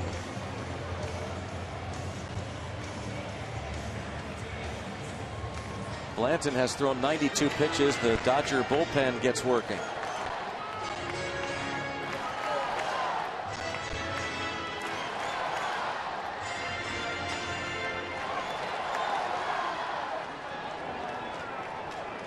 And here comes Rick Honeycutt.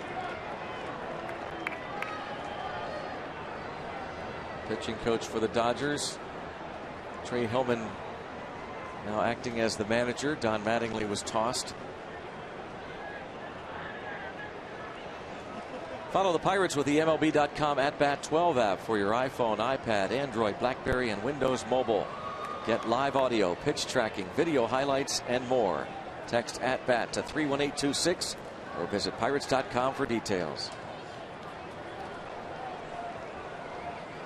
There you have it, Bob. There's the combo pack. How nice does that look, Rick? Yeah, really nice. Now, you notice the combo pack, you can either get double pink or double blue. Variety, we said there was something for everybody at this ballpark when it comes to the food. There it is.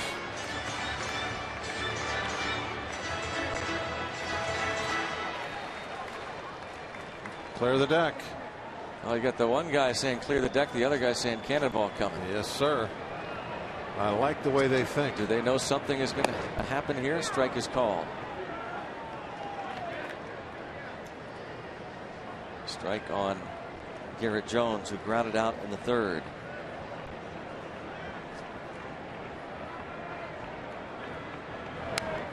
Oh, and 2.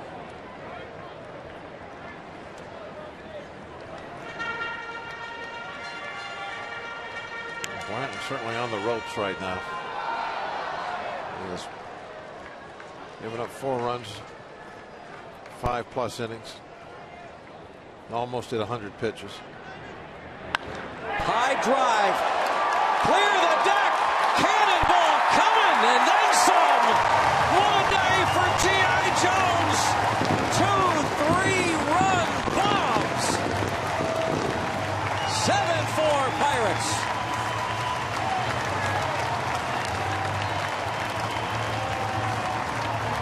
On an 0-2 pitch. That makes a much better game of it, don't you think? 2 3-run homers. 6 steaks for that man. 64 ribeyes for the year for G.I. Jones, and they'd like a curtain call. Gabby Sanchez is stepping out. Hey, why not? 6 RBIs. That's a big day for a big man. There it is. He's going to kind of sheepishly head toward the steps.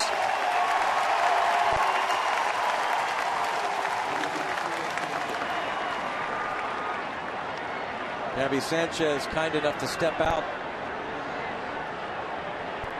Career high 6 RBIs for Garrett Jones. Bounce to third. That's 67 for Jonesy. Let's take a look at the pitch sequence. He falls behind a couple of real nice pitches. Well, the one anyway on the outside corner. But look at that one. He doubled up upstairs. 0-2 pitch. I'm sure he didn't want it to have that much of the strike zone. He wanted up a little higher than that. G.I. Jones said thanks anyway.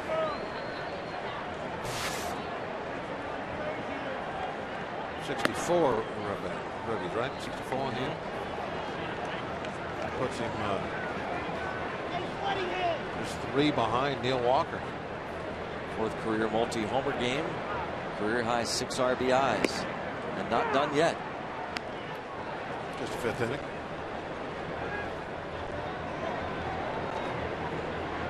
Probably the 4th. Yep. It's hit deep to center field by Alvarez, to the wall and gone. Pedro goes deep. It's 8-4 Pittsburgh.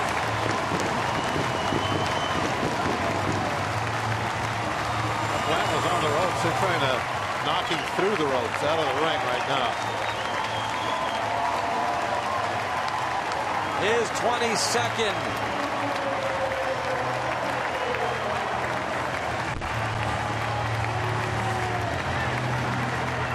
Busy boys up there. Rapid fire.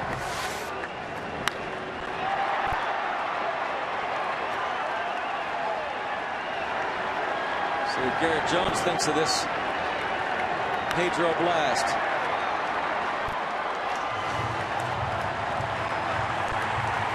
That is the knockout punch.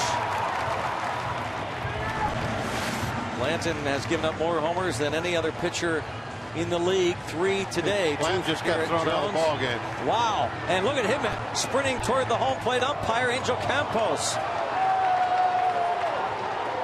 Blanton was walking toward the dugout, turned and said something. Campos tossed him, and then he sprinted toward the home plate umpire. Boy, things disintegrating on the Dodgers this afternoon.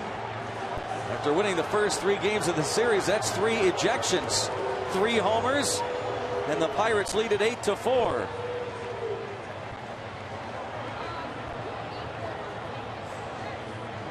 Trey Hillman, the acting manager. Mattingly was tossed. And Coletti, the general manager, watching all this. Once again. And he's barking right now over his shoulder. Campos decides, that's enough of that.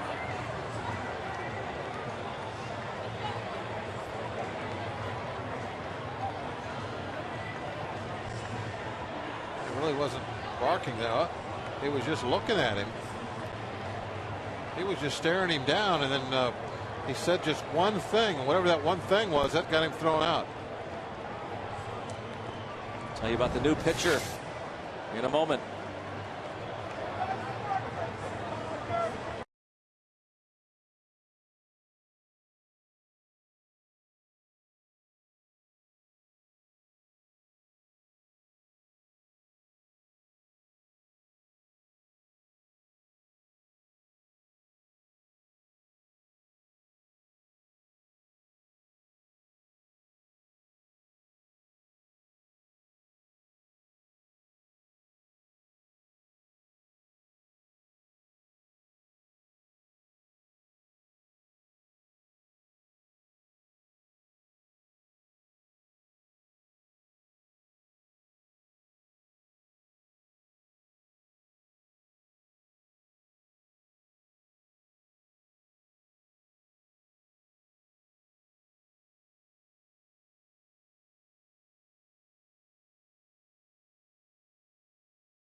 Javi Guerra takes over for Blanton.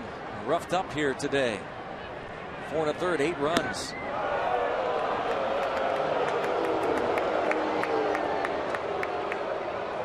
Seven hits. 3 of them home runs. 2 3-run homers for Garrett Jones. And then on his way out the door, Blanton was tossed.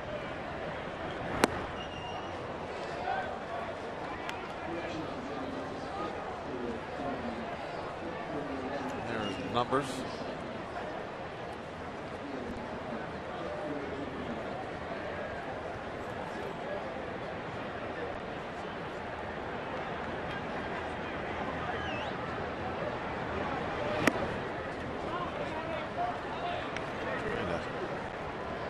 Work him inside.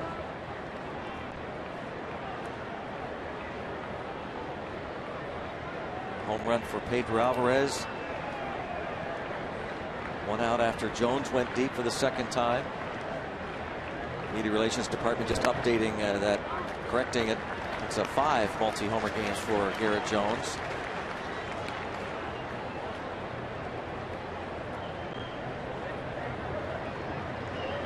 The 3-1 count on Barajas.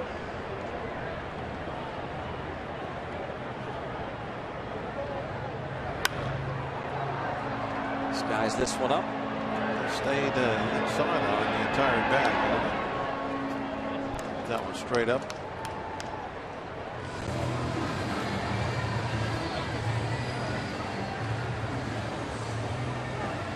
This is the kind of game we're hoping for this afternoon. Head downriver to St. Louis. Jolly Roger. We bring it with us. Gonna head to the Mississippi and then hang a right to get up to St. Louis.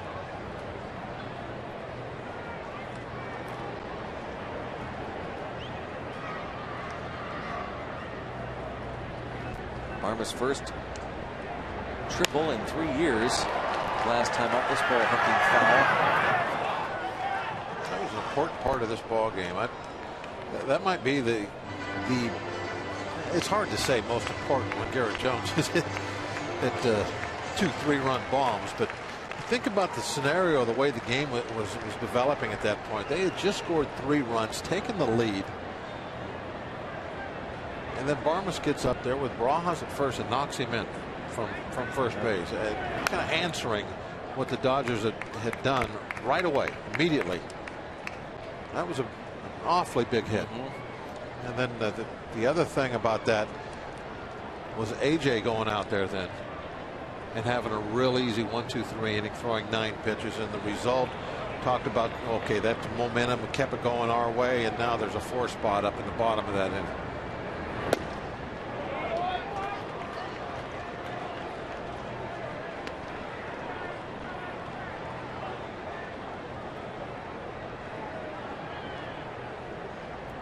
Nobody's happy today, I don't think. Boy, Burnett, a lot of smiles. Burnett's got a lead, but he's not happy at all. He doesn't like that 3-run homer that Ramirez hit. That really got him upset. Not happy after that. Pirate fans are happy after their man Garrett Jones hit his second 3-run homer of the ball game. The send-off. And then the curtain call after GI cleared the deck.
Sports Baseball on Root Sports is brought to you by Barrel Automotive. We're driven to be better. By PNC Bank for the achiever in you. And by Chevy Cruise, which offers EPA estimated 42 mpg highway. Let's go Bucks! Buccos have used the long ball to regain the lead. Elian Herrera starts things off, takes strike one. He had a bunt single in the fourth. His first at bat. Inserted in the lineup for Matt Kemp, who was ejected.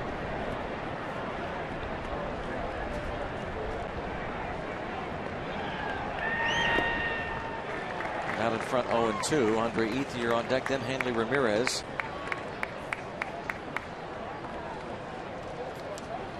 A.J. Burnett aiming for his 15th win of the season. Who knows what his numbers will look like at the end of the year.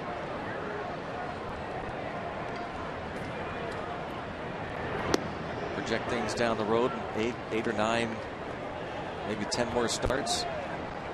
Bob talked about this at the outset. First pitch, and after no 1 count, 1 for 9. But first pitch, 3 for 4, 2 homers. Right along what we were talking about. The stats were there, you know, that before the game. You got to be careful with the first pitch, but then again, it's so important to go strike one.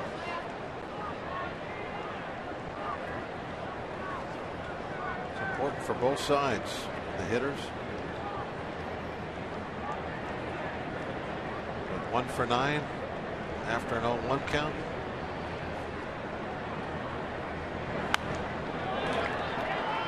That shows you the effect of being able to get strike one in there on that first pitch, and why the hitters, it's important for them to try and prevent that.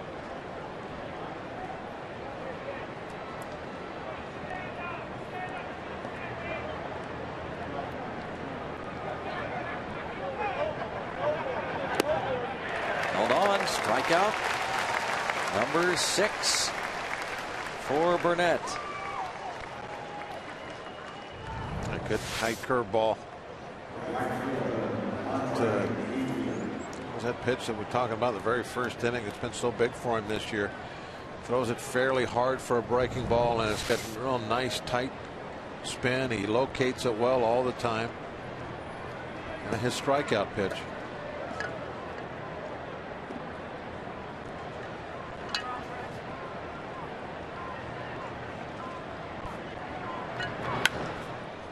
To left, Marte. 2 outs. Hanley Ramirez homered his last time up against A.J. Burnett, and Burnett seemed to be real happy with Ramirez as he rounded second base. He did that new version of the Dodger version of La Vista. Burnett hasn't been real happy since that moment. Yeah.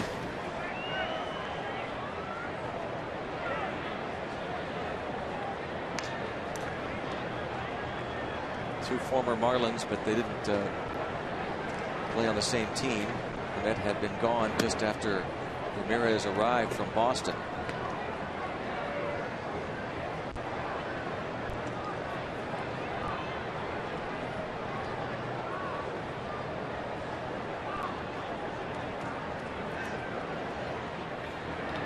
Ramirez won the batting title in 2009.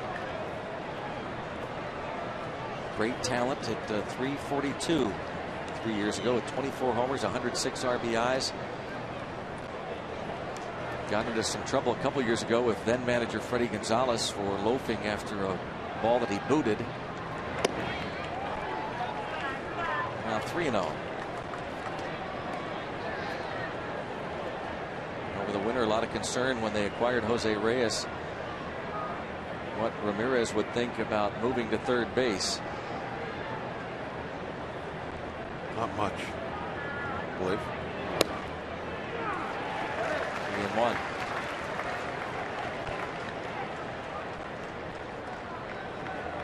He's back at shortstop with another team. Probably much happier. Second time the Dodgers have acquired a Ramirez the second half of a season. Manny Did great work for a little bit. Strike two, 3-2.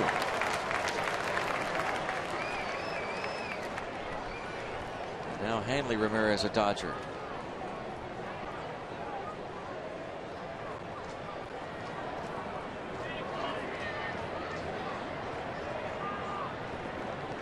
Burnett would love to strike this guy out, stare him down, wouldn't he?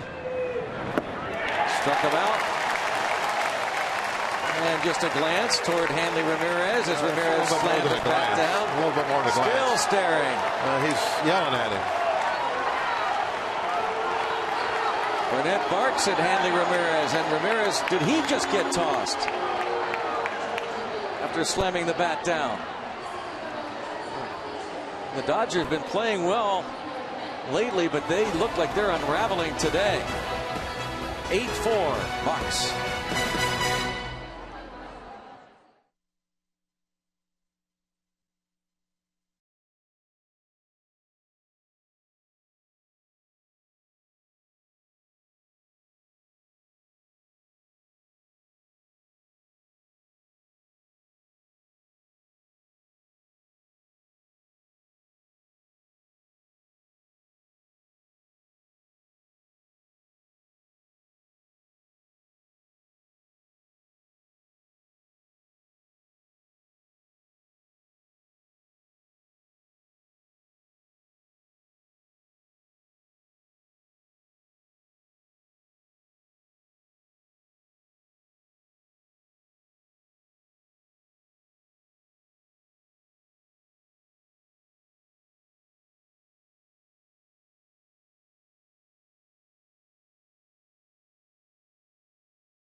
You didn't it after the strikeout of Hanley Ramirez? Here's that pitch, and Burnett will stare him down the whole way off the mound and even bark at him. Ramirez just got fined for throwing the bat, did not get tossed. Meanwhile, as this is happening, this is what Burnett is yelling at Ramirez. Sit down. As you mentioned earlier, he is not happy with him. There's the strike two pitch that Ramirez, he looks back and kind of questions for a moment. A lot going on. It's only the 6th inning. Could be an interesting playoff series between these two clubs. Yeah.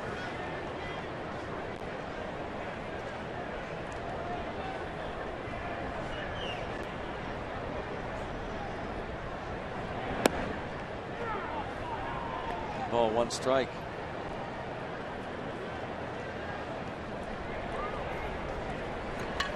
Burnett lined out his first time up right at the third baseman.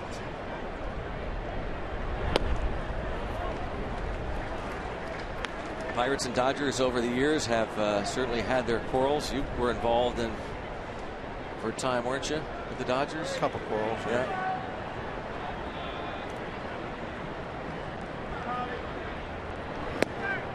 Jim Leland, manager at the time.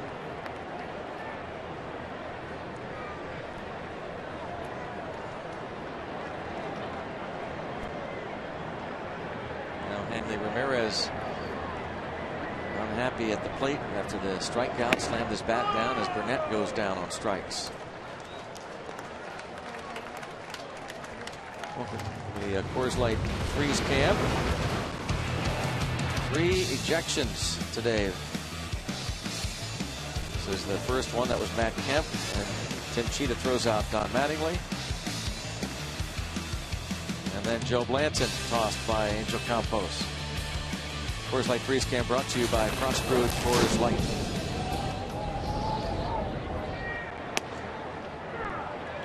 Starling Marte 1 for 3. Infield single his first time up. Yeah, fine for throwing a bat. Yeah. Got to throw that in there. Yep.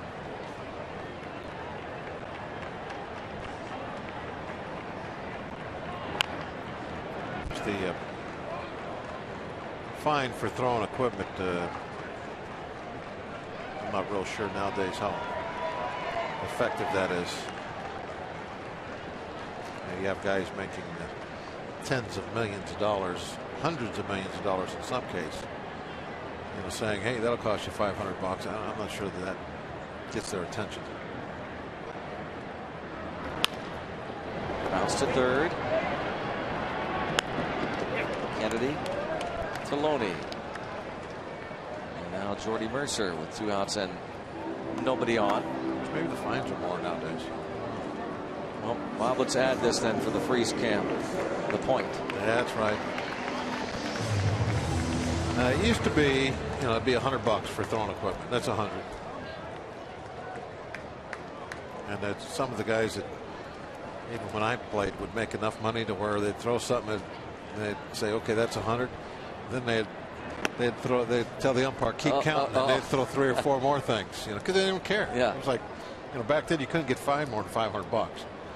So they just, you know, if they're, you know, working on a $3 or $4 million a year contract, and the umpire said, "Oh, that's helmet. That's $100." Oh yeah, they would fire their batting gloves down one at a keep time. Counting. Yeah, they kind of got to begin a game. Yeah, they'd say, okay, they just go, hey, keep counting. You know, throw your helmet, throw your batting gloves, and you know, it got to a point to where I think they needed to do a little bit more as far as the fine thing. I always wondered why, you know, when it comes to fines, of course, everything has to be cleared through the Players Association.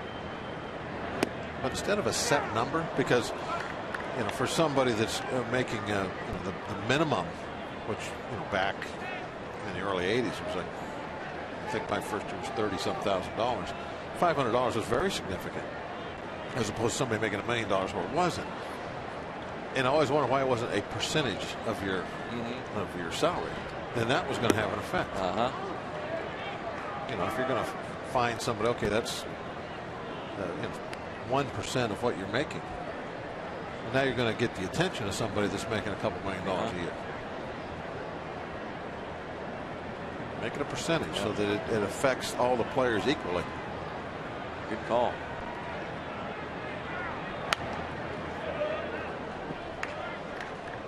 Never happened. No. But a good thought. Yeah. Now see, on Game Connect, Root Sports, We have to cast your votes. We could like, she'd get a you few know what votes. we could do? We could pick like 4 every day. And say the first couple innings, and then we'd vote for the best. Sorry, Parrot, but I'm not going to get you any votes there for the Parrot doll. No, the doll doesn't. I hope the Parrot doesn't hear about this. You know, even he doesn't seem all that happy. No, he's usually smiling bigger than that. And on strikes goes Mercer. Vigura a 1-2-3 6th. And on to the 7th. Pirates leading at 8-4.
Sunday, August 26th. Pirates and Brewers at 1:35. Andrew McCutcheon looking through the gym bag you'll get thanks to Pepsi Max and Giant Eagle. Come early for the #1 Cochran Family Fun Zone on Federal Street.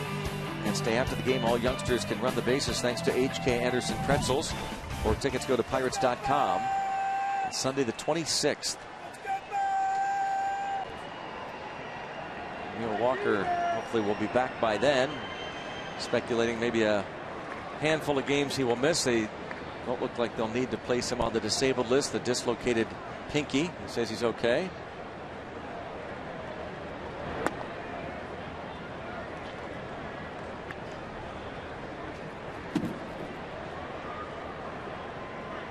Second time he's had that type of injury. 3 years ago, missed about a week. Line drive into center field for James Loney. First hit since the Hanley Ramirez home run.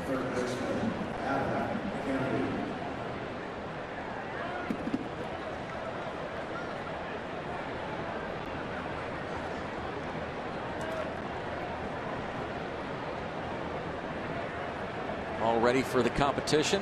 There's a lot of glare today. Yep. You got to have the eye black on it. Now that's the tape, though. It's not the real. With the P, the black P on it. The black grease. If you're going to go hardcore, you got to go with the actual black. It's a greasy type stuff that they put on.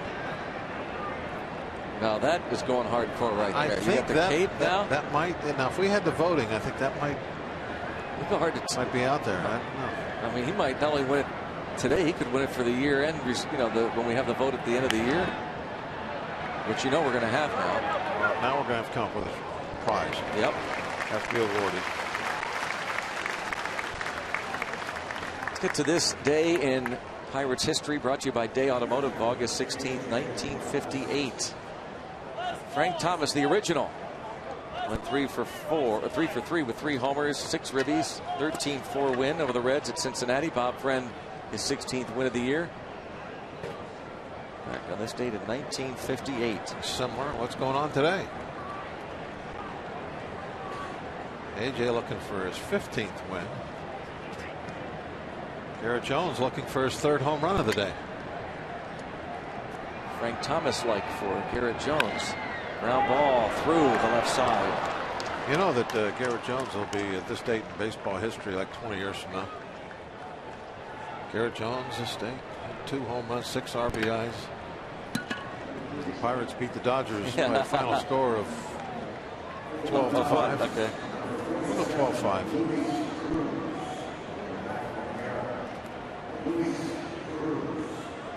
Luis Cruz to bat for Javi Guerra. As they went on to win their first World Series since 1979. Might as well go ahead. Go ahead, yeah. Out here a little bit. Burnett would lead the team with 23 victories that year. 79. 23, nice, Craig. That's maybe get on a roll here, yeah. huh? But hey, a win today gets them to 15, and you figure 9 or 10 more starts.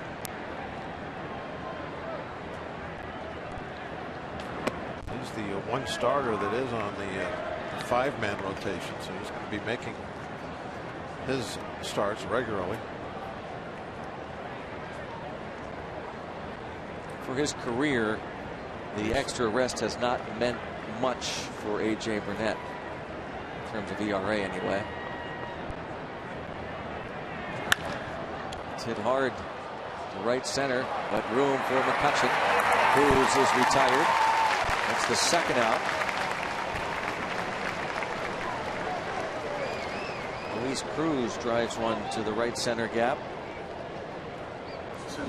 With 2 outs and 2 on, it brings up Shane Victorino. And for his career, you see the numbers: 4 days rest, 396, 5 days rest, 412. And with the off days, Bob, anymore, I'm a little bit surprised that he's gotten as much rest as he has. You know, even before this 6-man rotation, he's had a lot of games where he's had 5 days rest. It's definitely the way things work out. I was looking the other day. I think Eric Bedard, I think he's pitched on his 5th day only 3 times all year, unless I was counting wrong. I was going back trying to look and see extra rest for the couple of the different guys, and so I went back through Eric's pitch log the other day.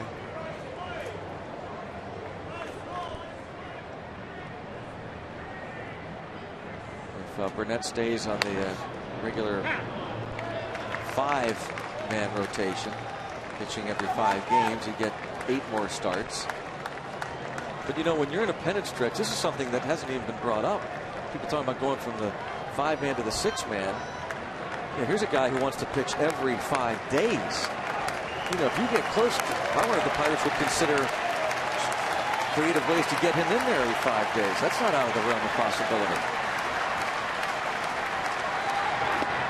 And hit by the 0-2 pitch is Victorino.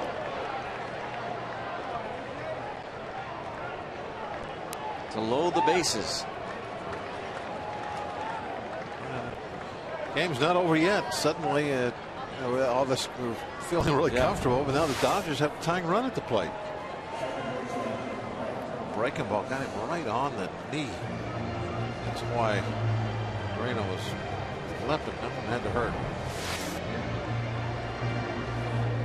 Pirate bullpen goes to work as Ray Searage makes his way out.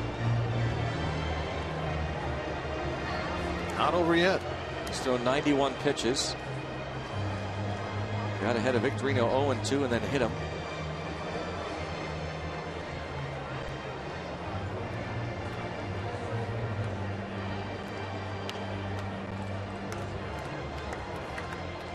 Now back to what you were saying, Greg, the instance you would be talking about would be when we have a natural day off in between AJ starts. You keep him on 4 days off, but he would actually come back a little bit sooner than whoever else we're talking about in the rotation. They would be moved back a day, which is what's happened with James McDonald. Which is exactly what's happened with James McDonald. Is AJ is kept on his regular day. In this case, it was kind of artificially created with a 6-man rotation, but the same scenario, and then. J-Mac gets extra rest, actually an extra 2 days rest.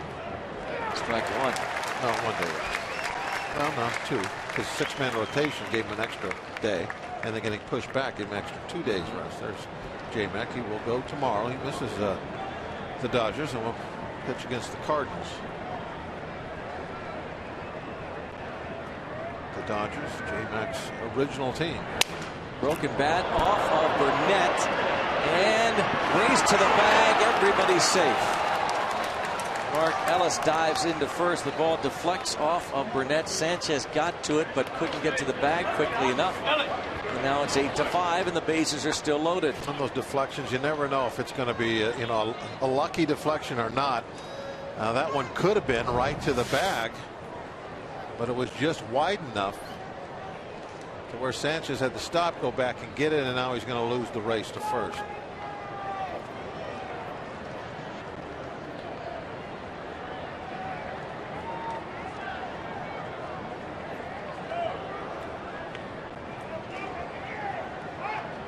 Cam look.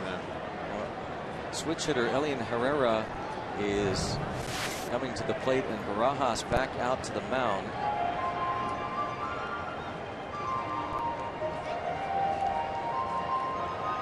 A lot of times talk about how sliding into first base actually slows you down, but that was a good play right there for Ellis to go in and slide. Sanchez would look like he was going to try for a tag, so when you go in on a slide, now if Sanchez wants to tag you, he's got to go down where the base is. He can't tag you up top. So in this case, the head first slide is really understandable. He wasn't going to be able to get there in time to tag him no matter what, but that's what Sanchez was doing. He was leading out there with the glove. He wanted to try and get there in time to tag him. They're going to have Juan Rivera bat for Herrera. With the bases loaded, 2 outs. Matt Kemp was in this spot, struck out his first time up, and then he was ejected in the second inning. Elian Herrera came on to play left field. Herrera had a bunt single in the fourth, struck out in the sixth. Now Juan Rivera with the bases loaded, 2 outs, an 8-5 Pirate lead.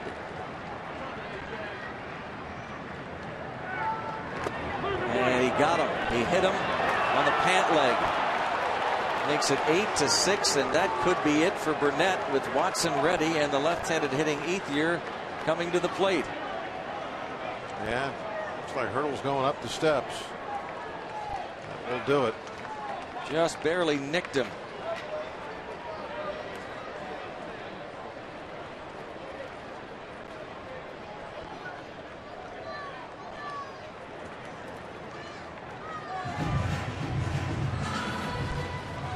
New pitcher coming on.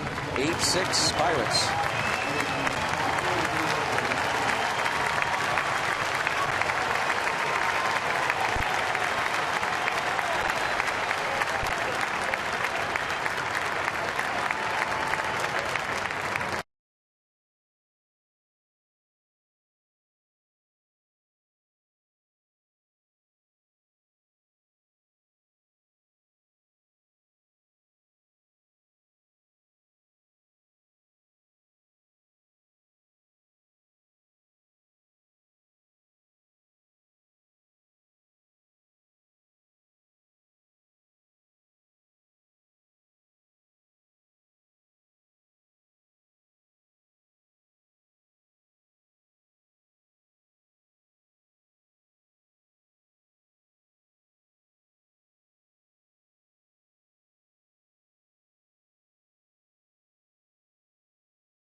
Shots from the AGH cam.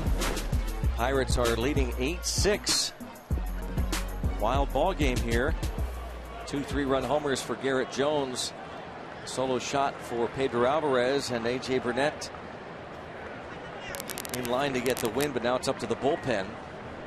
Tony Watson with the bases loaded faces Andre Ethier. Strike one.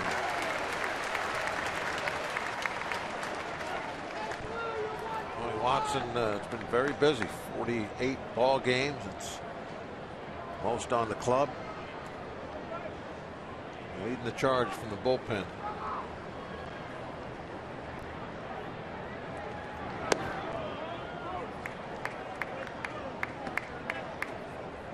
Ethier not nearly as effective against left-handed pitchers as he is right-handers.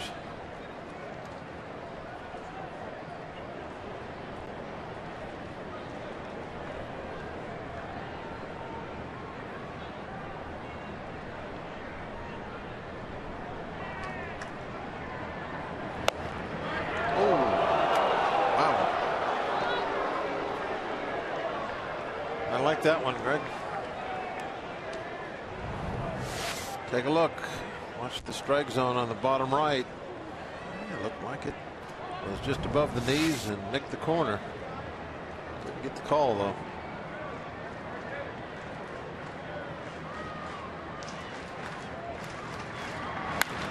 Bounce to the right side. Mercer on to first. Dodgers score a couple.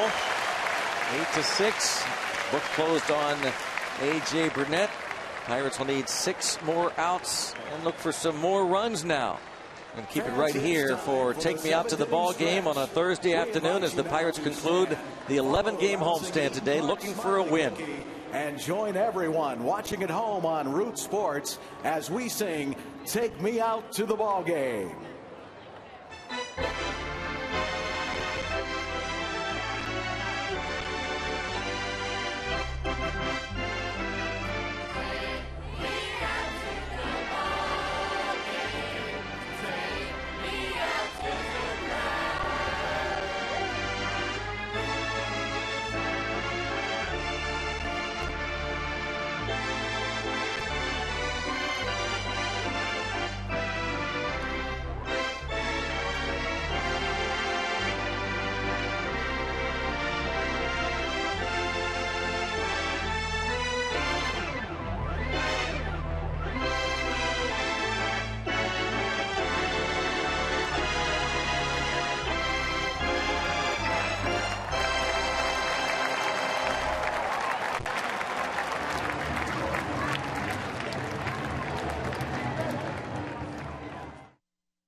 Six ball game. Pirates leading it, going to the bottom half of inning number 7. Changes for the Los Angeles Dodgers. Juan Rivera stays in the game. He's now in left. He batted for Herrera. Luis Cruz is now at third base. Here's the pinch hitter for Javi Guerra, and then the new pitcher is the veteran righty Jamie Wright. Lashed into center field by McCutchen. 3 walks in 3 trips to the plate against Blanton and a single the first pitch, Bob. Yeah, one of those another situation where a hitter puts a first pitch in play and hits it well. Wright's numbers this year. Too bad. Except for the base on balls, 25 walks in 45 innings. That's not good.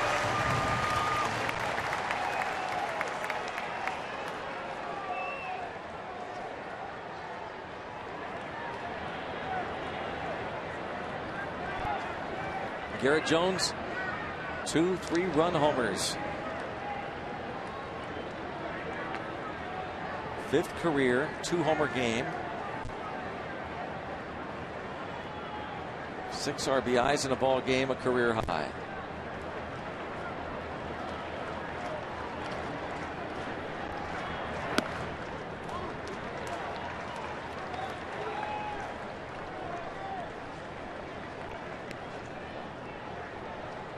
Last guy to have a 3-homer game, McCutchen, 2009, August the 1st against the Nationals.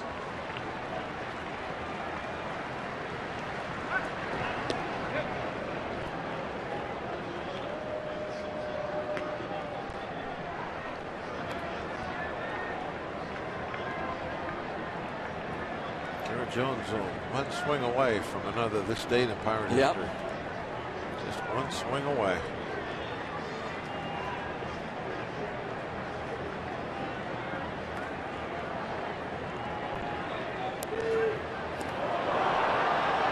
Picked off at first. And he went over there as he's looking for the signs. I'll bet you that McCutcheon was peeking, not watching the pitcher.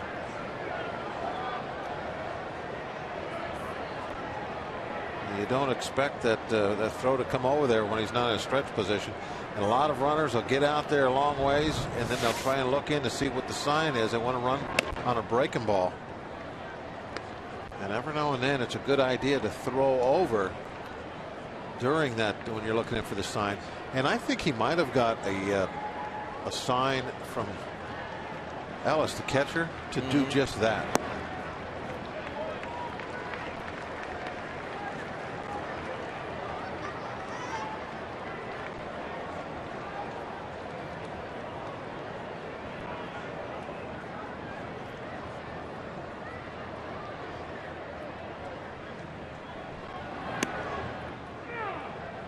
Three and one.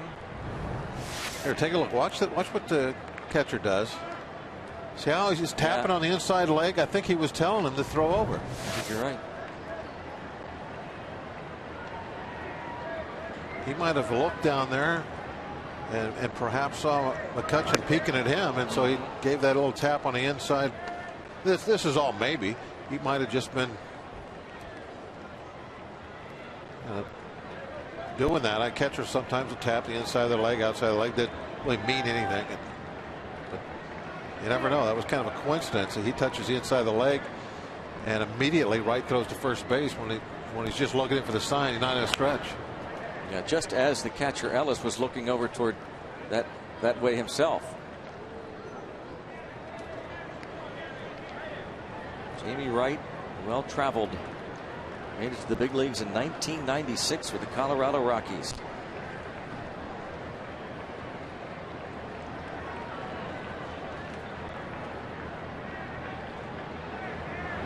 The 37-year-old walks Garrett Jones.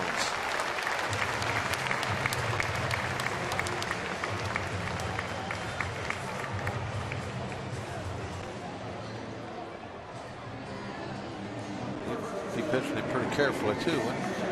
Yeah. Well, and it's not just today. If you've looked back, which I'm sure they do, what he has been doing of late, this homestand, he's the one guy that he's had a great homestand. Mashing the ball.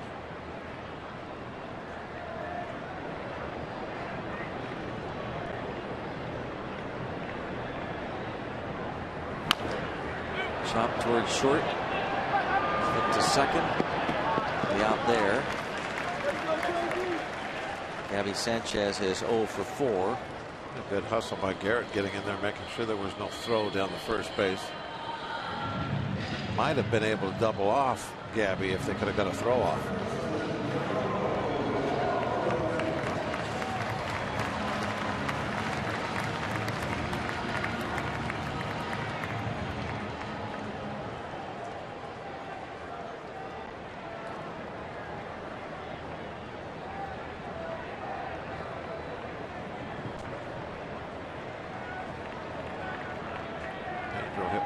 Hedges earlier this afternoon. It was his first home run since July 22nd against the Marlins.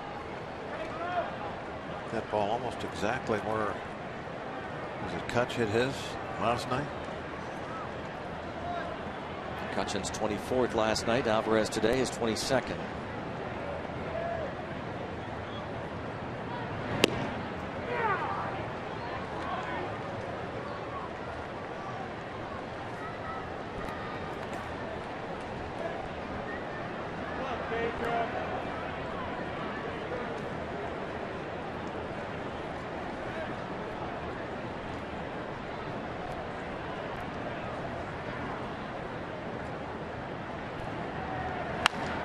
Lined into left on an 0-2 pitch.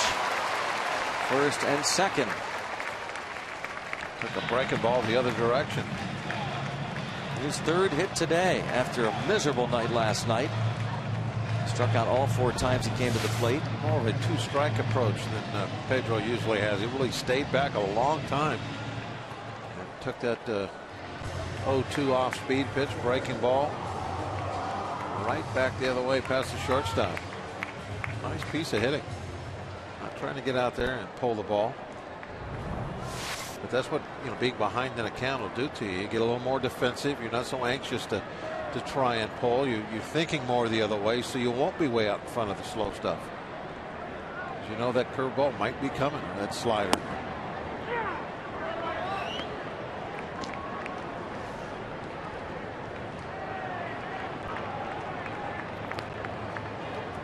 Needs a couple of hits, but that batting average back up over 200. Was with the Dodgers last year, hit .230, 16 homers for LA.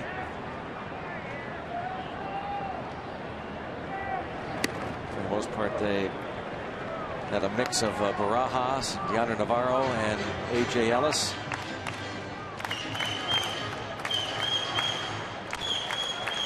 Barajas with 2 hits in 21 at-bats on the homestand.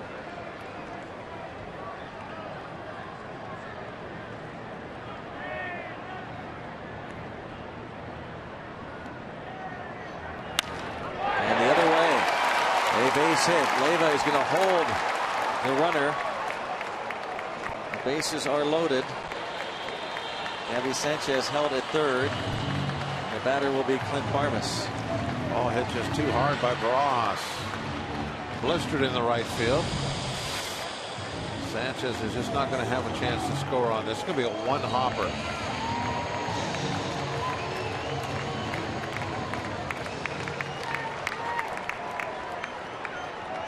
There's no way he was going to score. Look at the throw. It was kind of mishandled at the plate, but still it was right on the money.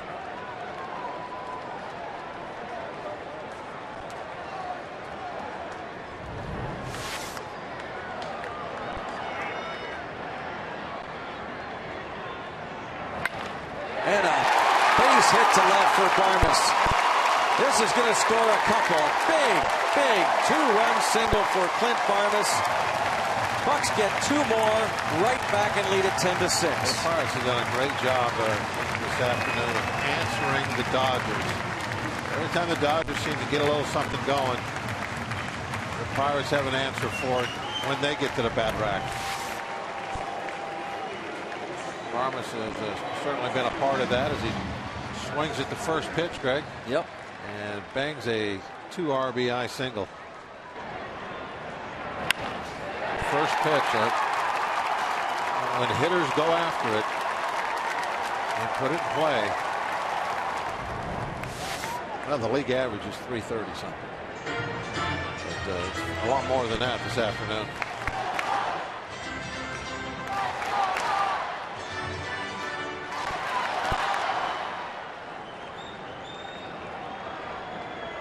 Wright, been around a long time as a starter most of his career early on. Cleveland, right? He came up with Cleveland. Well, he came up with the. It was Cleveland with the World Series, wasn't it? Or am I thinking of a different Wright? Is that Jared Wright? Jared Wright. No, never mind that. And Trey Hellman is going to make the change. Travis Snyder has been announced as the pinch hitter. And Randy Choate is going to come on, the lefty, to face the left-handed hitting Travis Snyder. Bucks lead 10-6.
to start this afternoon against his hometown Dodgers. That's right, his hometown Dodgers, drafted by the Dodgers out of Long Beach Poly High School, where he played basketball and baseball. By the way, the Jackrabbits have a history of turning out some pretty good ball players like, oh, I don't know, Tony Gwynn, Chris Gwynn, Milton Bradley, and Chase Utley. He was a big boy in high school, did well for himself. But instead, we will see him tomorrow night against the St. Louis Cardinals, guys. Yeah, Dan looking for him to continue his pretty good work against the Cardinals over the years. 8 career games, 3.38 ERA. He's made 3 starts this season against the Redbirds. So looking for a big start for him tomorrow. The strike is called on Snyder. Choked on the year. He came over from the Marlins along with Hanley Ramirez. Snyder pops this ball up. Third baseman Cruz makes the catch. 2-run single for Clint Varmus. Pirates lead by 4.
Pirates Baseball on Root Sports is brought to you by Jeep. Now get a great deal on a legendary Jeep vehicle at the Jeep Summer Clearance Event. By AT&T, the nation's largest 4G network. AT&T, rethink possible. And by Levin Furniture and the all-new Levin Mattress Stores. For a great deal on a new bed, shop Levin's. Let's go Bucks!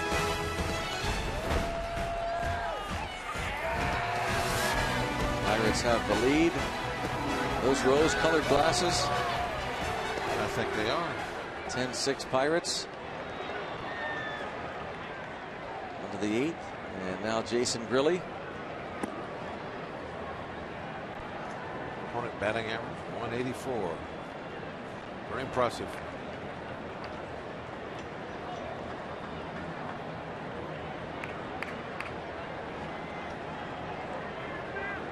Still work to be done on that ice cream.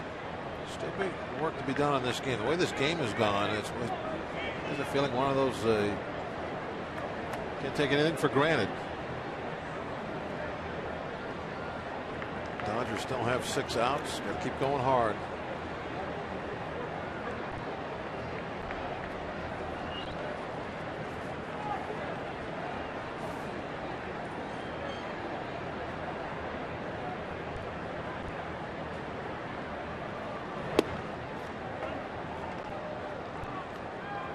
Hanley Ramirez was 1 for 3 against A.J. Burnett. Burnett 6 2/3 innings, 6 runs, 7 hits.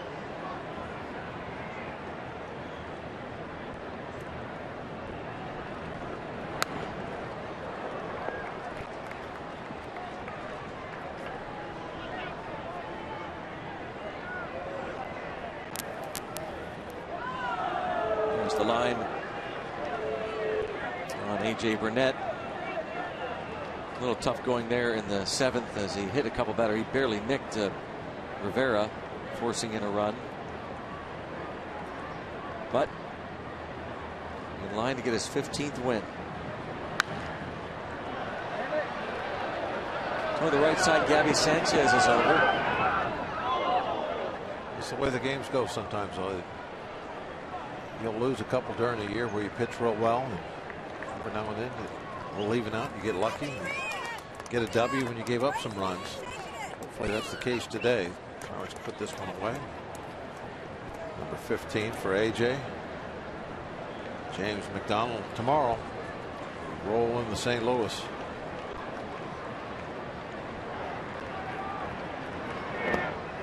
So it's turning out to be 3 pretty important games against the Cardinals. Starting today, we were tied with them, 2nd place. They'll host the Diamondbacks tonight.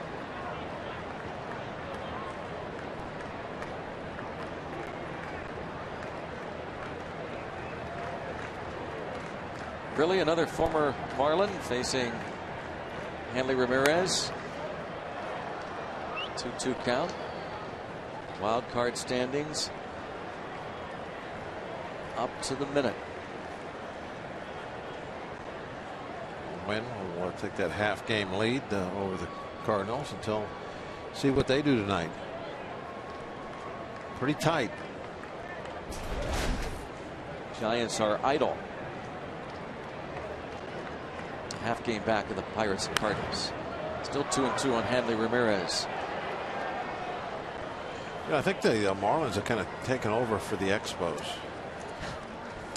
You're right. And the former. It seems like I'm always hearing players referred to as former Marlin. Yeah. Former. It used to be the Expos. Yep. Former Expo. Former Expo.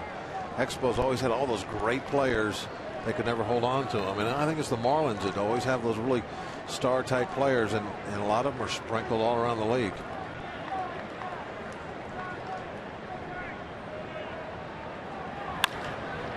Chopper. And throwing it away, and the Pirates get a break. Mercer's throw sailing toward the dugout. 10-6 game. Most important is that a man is on. Barajas hustling down there, able to get that rebound off the dugout fence. Make sure that Ramirez stayed put. Well, I asked Clint Hurdle this yesterday. So this is a crazy thing, but some people have brought this to my attention, especially with the new ballparks, the new designs. There's not a whole heck of a lot of room in foul territory. How many times a year does a catcher save an extra base? Maybe one. 6. That many times? Yeah. Boy, I would say it's less than over. Under is 5, in my opinion. I've seen it twice in the last 2 nights. Throwing a guy out at second? No, keeping somebody from even going to second. That's what I'm saying. I'm not talking about. No, nobody ever throw. How many times does guys they don't run because the catcher's picking up the ball? Yeah, 6 times a year. Okay, maybe. Okay. Okay. But the point being, is it worth having your catcher every time a ball is hit that way to get out of his position? Wouldn't it be better just to tell your catcher, you know what, don't move? It's not worth it. And he said he actually brought that to his manager's attention when they were making him a catcher many years ago with the Mets. And the response basically was, you know what, it's tradition, it's the way it's done. But Hurdle didn't dismiss it as something that, is innovative. And with all the numbers that you have, Bob, over the years now, the sabermetrics and everything else, don't you think it's worth studying that with the catchers? There's a drive toward the gap in left center. The great speed of McCutchen robs Loney of a hit. Fun to watch McCutchen use that great speed.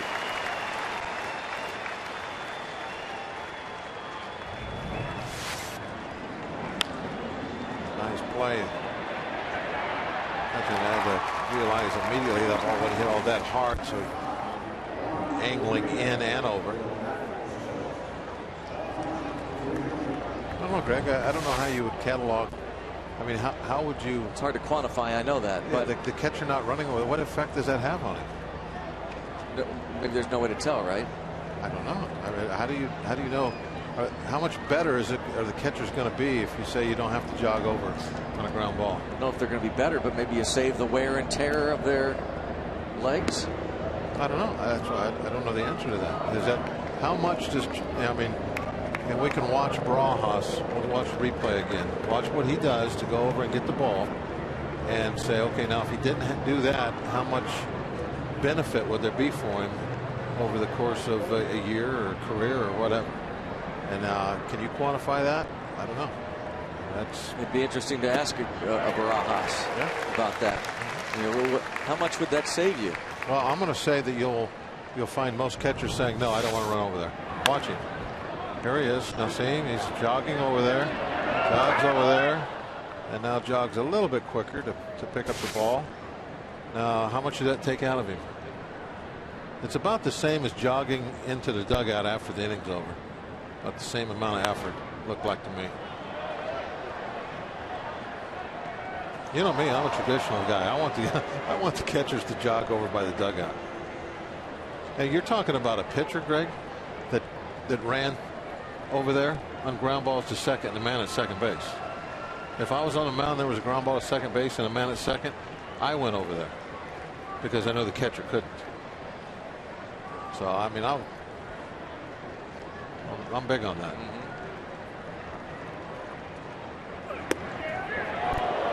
Uribe, by the way, is the pinch hitter. It might save one game the whole year, and that one game might be what gets you in the playoffs. Like, didn't the Cardinals just barely make it in by one game last year? And they won the World Series. What if Yadier Molina did not back up one game, one play where they lost a game? I don't know. How do you quantify something like that?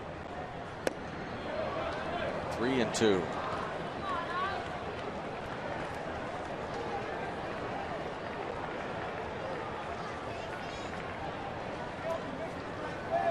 Catcher there on deck, A.J. Ellis. Now here's another thing when you talk about physical work that the players have to do. Players work out early work way more than they ever used to years ago. So I mean, there's different ways to look at this. There are some managers who think in the heat and the grind of a long season that they start to shut it down in August. We're not going to do extra work this month. So these are the kind of conversations that baseball people have all the time. Sitting around clubhouses and front offices.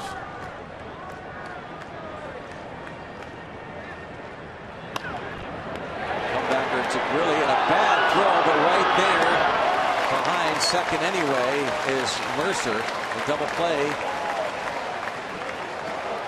is not turned because of Grilly's bad throw, but they still get an out.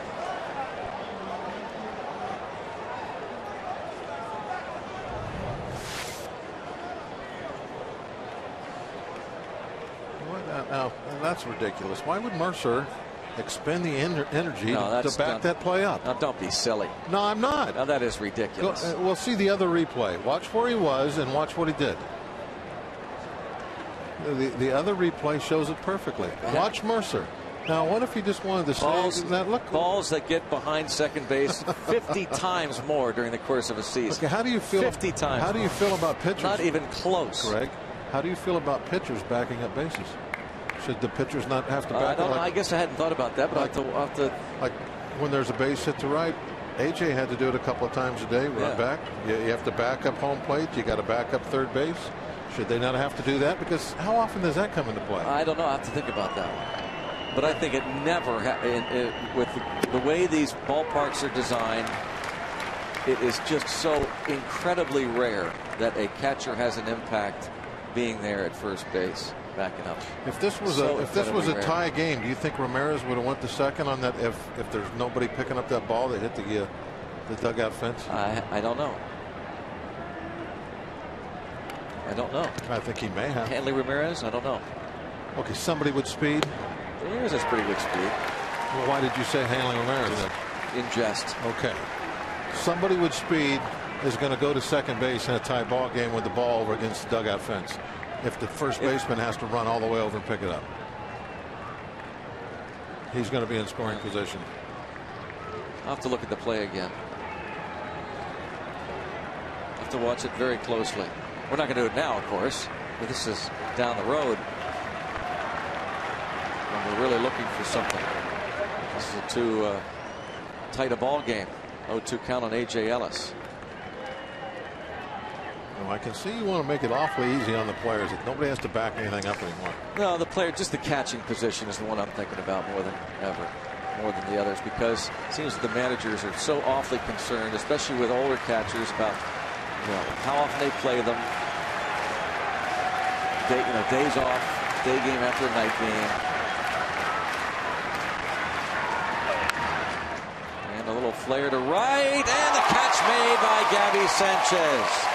And just in case Garrett Jones would have been there to back him up. But Gabby Sanchez made the nice play in shallow right to end the top of the 8th inning. And keep it a 4-run lead.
Louis for that big series against the Cardinals starting tomorrow night. James McDonald against Jake Westbrook. Then it's Eric Bedard versus Lance Lynn on Saturday afternoon. And Sunday it's Jeff Karstens opposing Joe Kelly. It's a radio-only game on Saturday, keep in mind.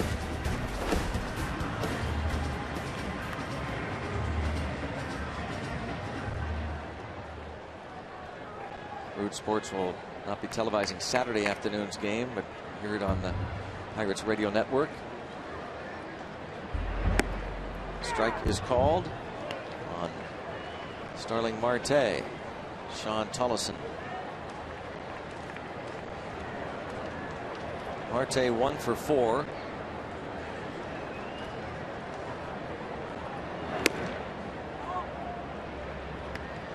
A belated birthday wish to Lil Butera, 86 years old, from New Waterford, Ohio.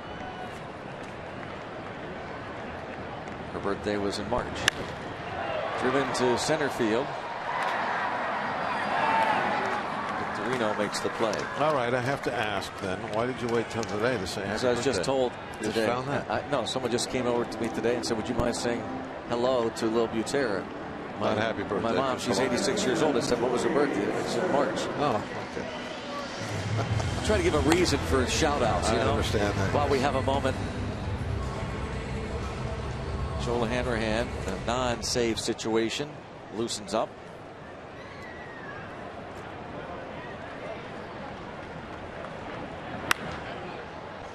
And Mercer with a fly ball to right.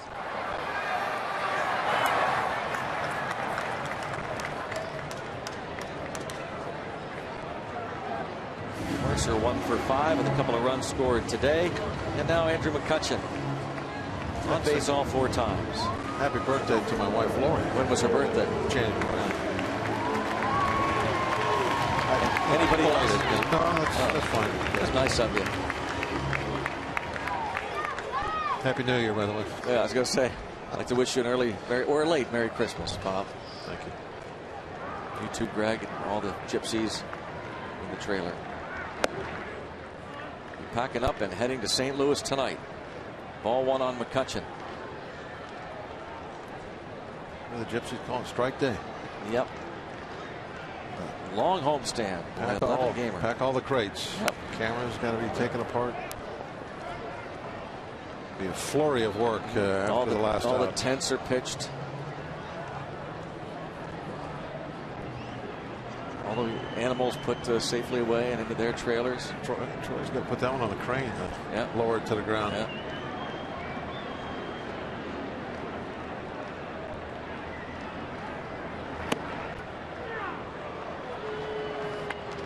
One-two count on McCutchen.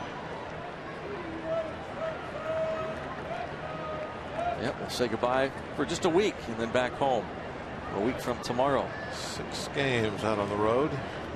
First 3 pretty good, important. Well, they're all important from this point on. Doesn't really make that much difference, but the Cardinals, obviously, those are a little more important because we're in direct competition with those guys for a playoff spot. Cardinals have won 5 of the first 9 meetings with the Bucks. The Pirates and Cardinals have split 6 games so far at Busch Stadium.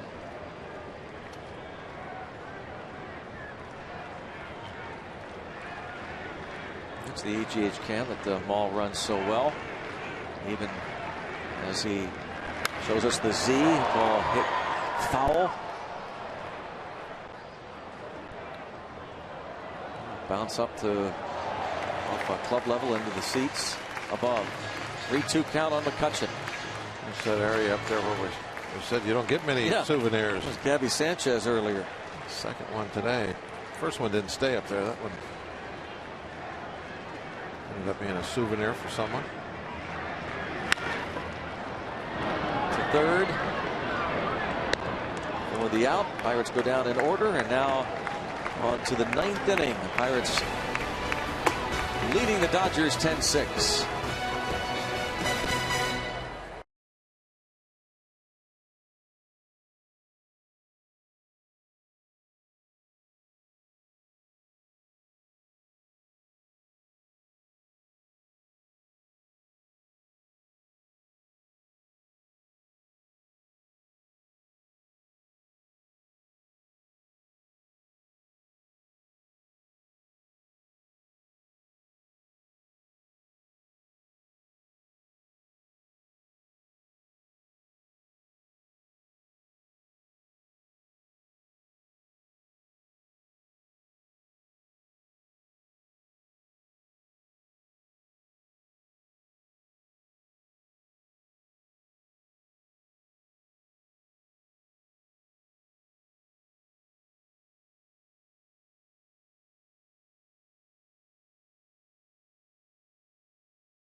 Pirates Baseball on Root Sports is brought to you by Subway Restaurants. Open at 7 a.m. for breakfast, lunch, or whatever you need to fuel your day. Subway, where winners eat. Let's go Bucks! Bucks and PNC Bank team up to bring you discounted PNC check card dates every Friday home game or weekday matinee game. All PNC Bank customers using their PNC check cards get up to $10 off outfield box, lower outfield box, baseline seats, or grandstand seats. You can purchase tickets at the PNC Park ticket windows or just go to pirates.com/PNC check card. So the next PNC check card date is 1 week from tomorrow when the Brewers come to town for the first of 3, and then the Cardinals come in for that 6-game homestand. No save today, 4-run lead. Joel will let's try and finish this one off.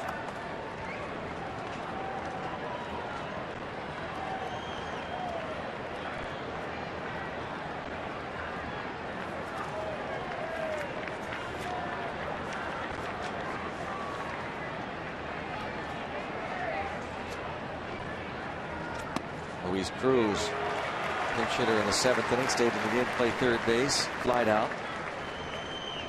A.J. Burnett went 6 2/3. Tony Watson got a very important last out of the 7th inning with the bases loaded. Jason Grilli, a scoreless 8.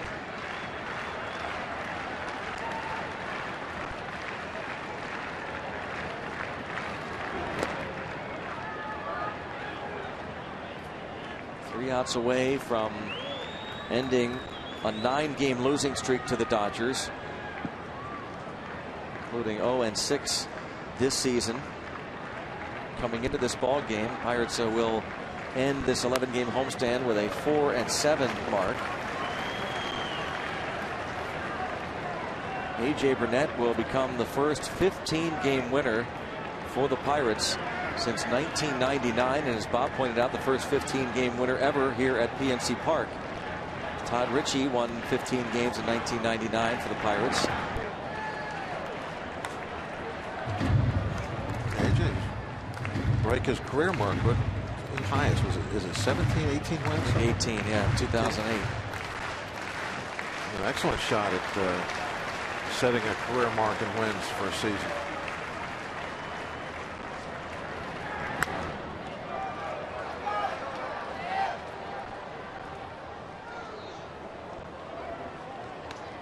See Neil Walker's hand of the dislocated finger.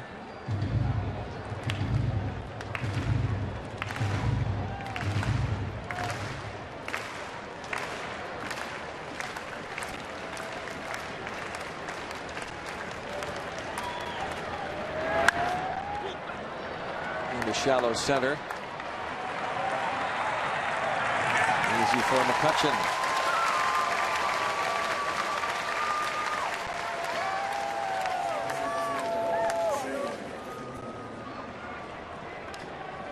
Up Shane Victorino. That started it all right there, Greg. The high five.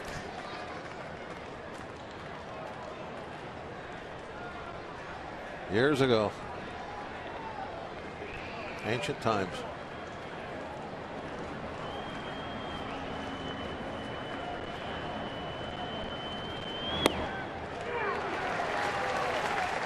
Victorino, a 9-game hitting streak on the line. 0 for 3, hit by a pitch, his 4 trips against A.J. Burnett.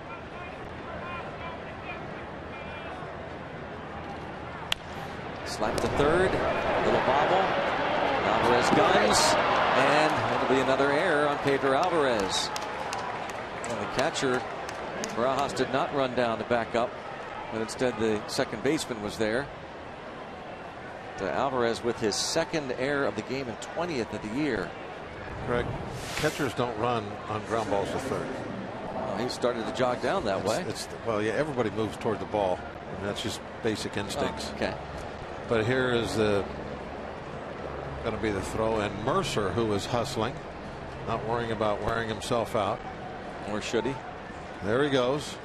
He's on his way, and gets over there, and Victorino can go nowhere. Stays at first. The basic instinct we're talking about was what we brought up earlier when Hurdle 30 years ago brought it up to attention of his manager, and the manager said it's just baseball tradition. But Barajas has been there healthy much of the year. There's a ground ball, and they'll just get the out at first. As the runner, Victorino, taking off towards second base, 2 away. reaching on the air.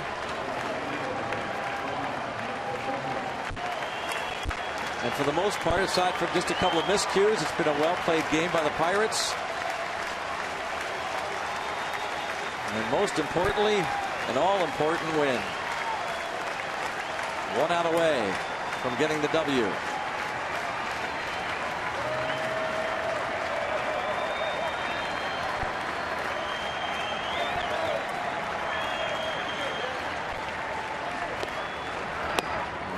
Rivera takes a strike.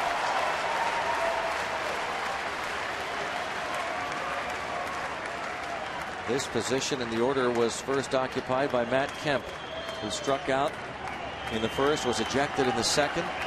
Elian Herrera had a couple of at-bats. Rivera pinch hit. Ground ball to short. Barmes on to first and raise that Jolly Roger. Just raise it.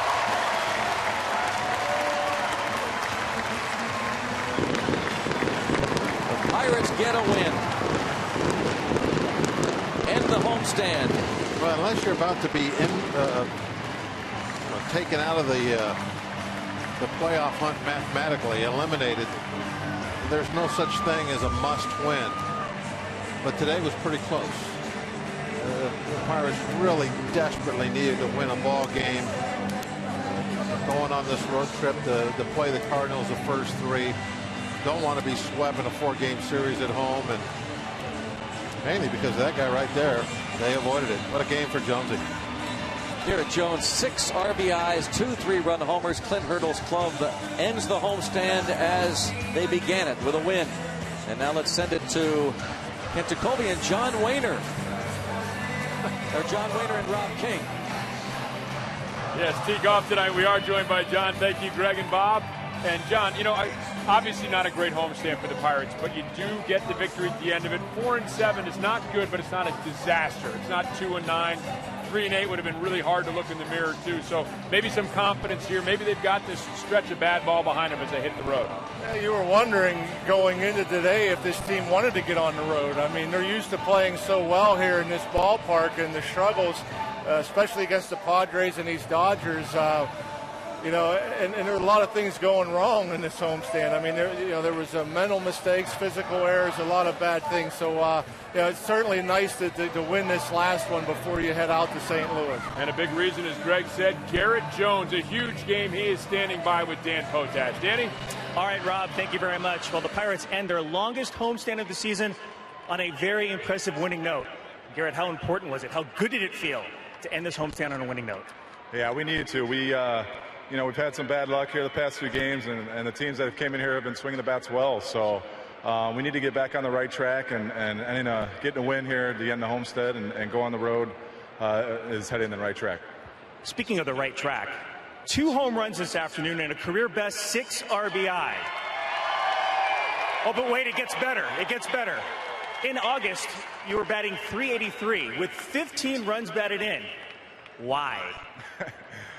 Well, just feeling more comfortable at the plate, just keeping it simple, trying to get a good pitch to hit and take a good swing at it. Not really thinking too much up there, just seeing it and hitting it, and just trying to do what I can to help the team win. I'm going to put you on the spot here. Andrew McCutchen, Player of the Month in June, Player of the Month in July. No Pittsburgh Pirate team has ever had 3 consecutive Players of the Month. You like your chances in August? Well, hey, just going to try to keep it going and try to keep putting W's on the board, and we'll just keep it going. We'll see you at the end of the month. Garrett, thank you very much. All right, thank you. Garrett Jones and the Pittsburgh Pirates victorious this afternoon, guys. Dan, thank you. Thanks to Garrett Jones as well. Time for our Jimmy John's delivery of the game. And, John, no question, 2 deliveries by Garrett Jones, a pair of 3-run homers, a career-high 6 RBIs for Jones today. Nice to get a lead, first of all, in that first inning. Garrett Jones, he goes down on a 3-2 pitch. I believe a changeup and hits it out of the ballpark. And, he's had some success against Plant, but I think the big one was that first one to get on the board. But then obviously the Dodgers came back and he hit the big one later.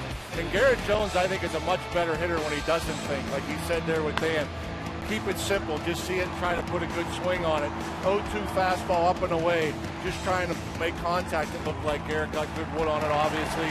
Hits it out. So I think it's huge. When Garrett Jones is relaxed and not thinking, he can change the course of a game like he did today. Jones with the Jimmy Johns in the series, 7 for 13, 10 RBIs for Garrett Jones. The Pirates come away with a much-needed win today.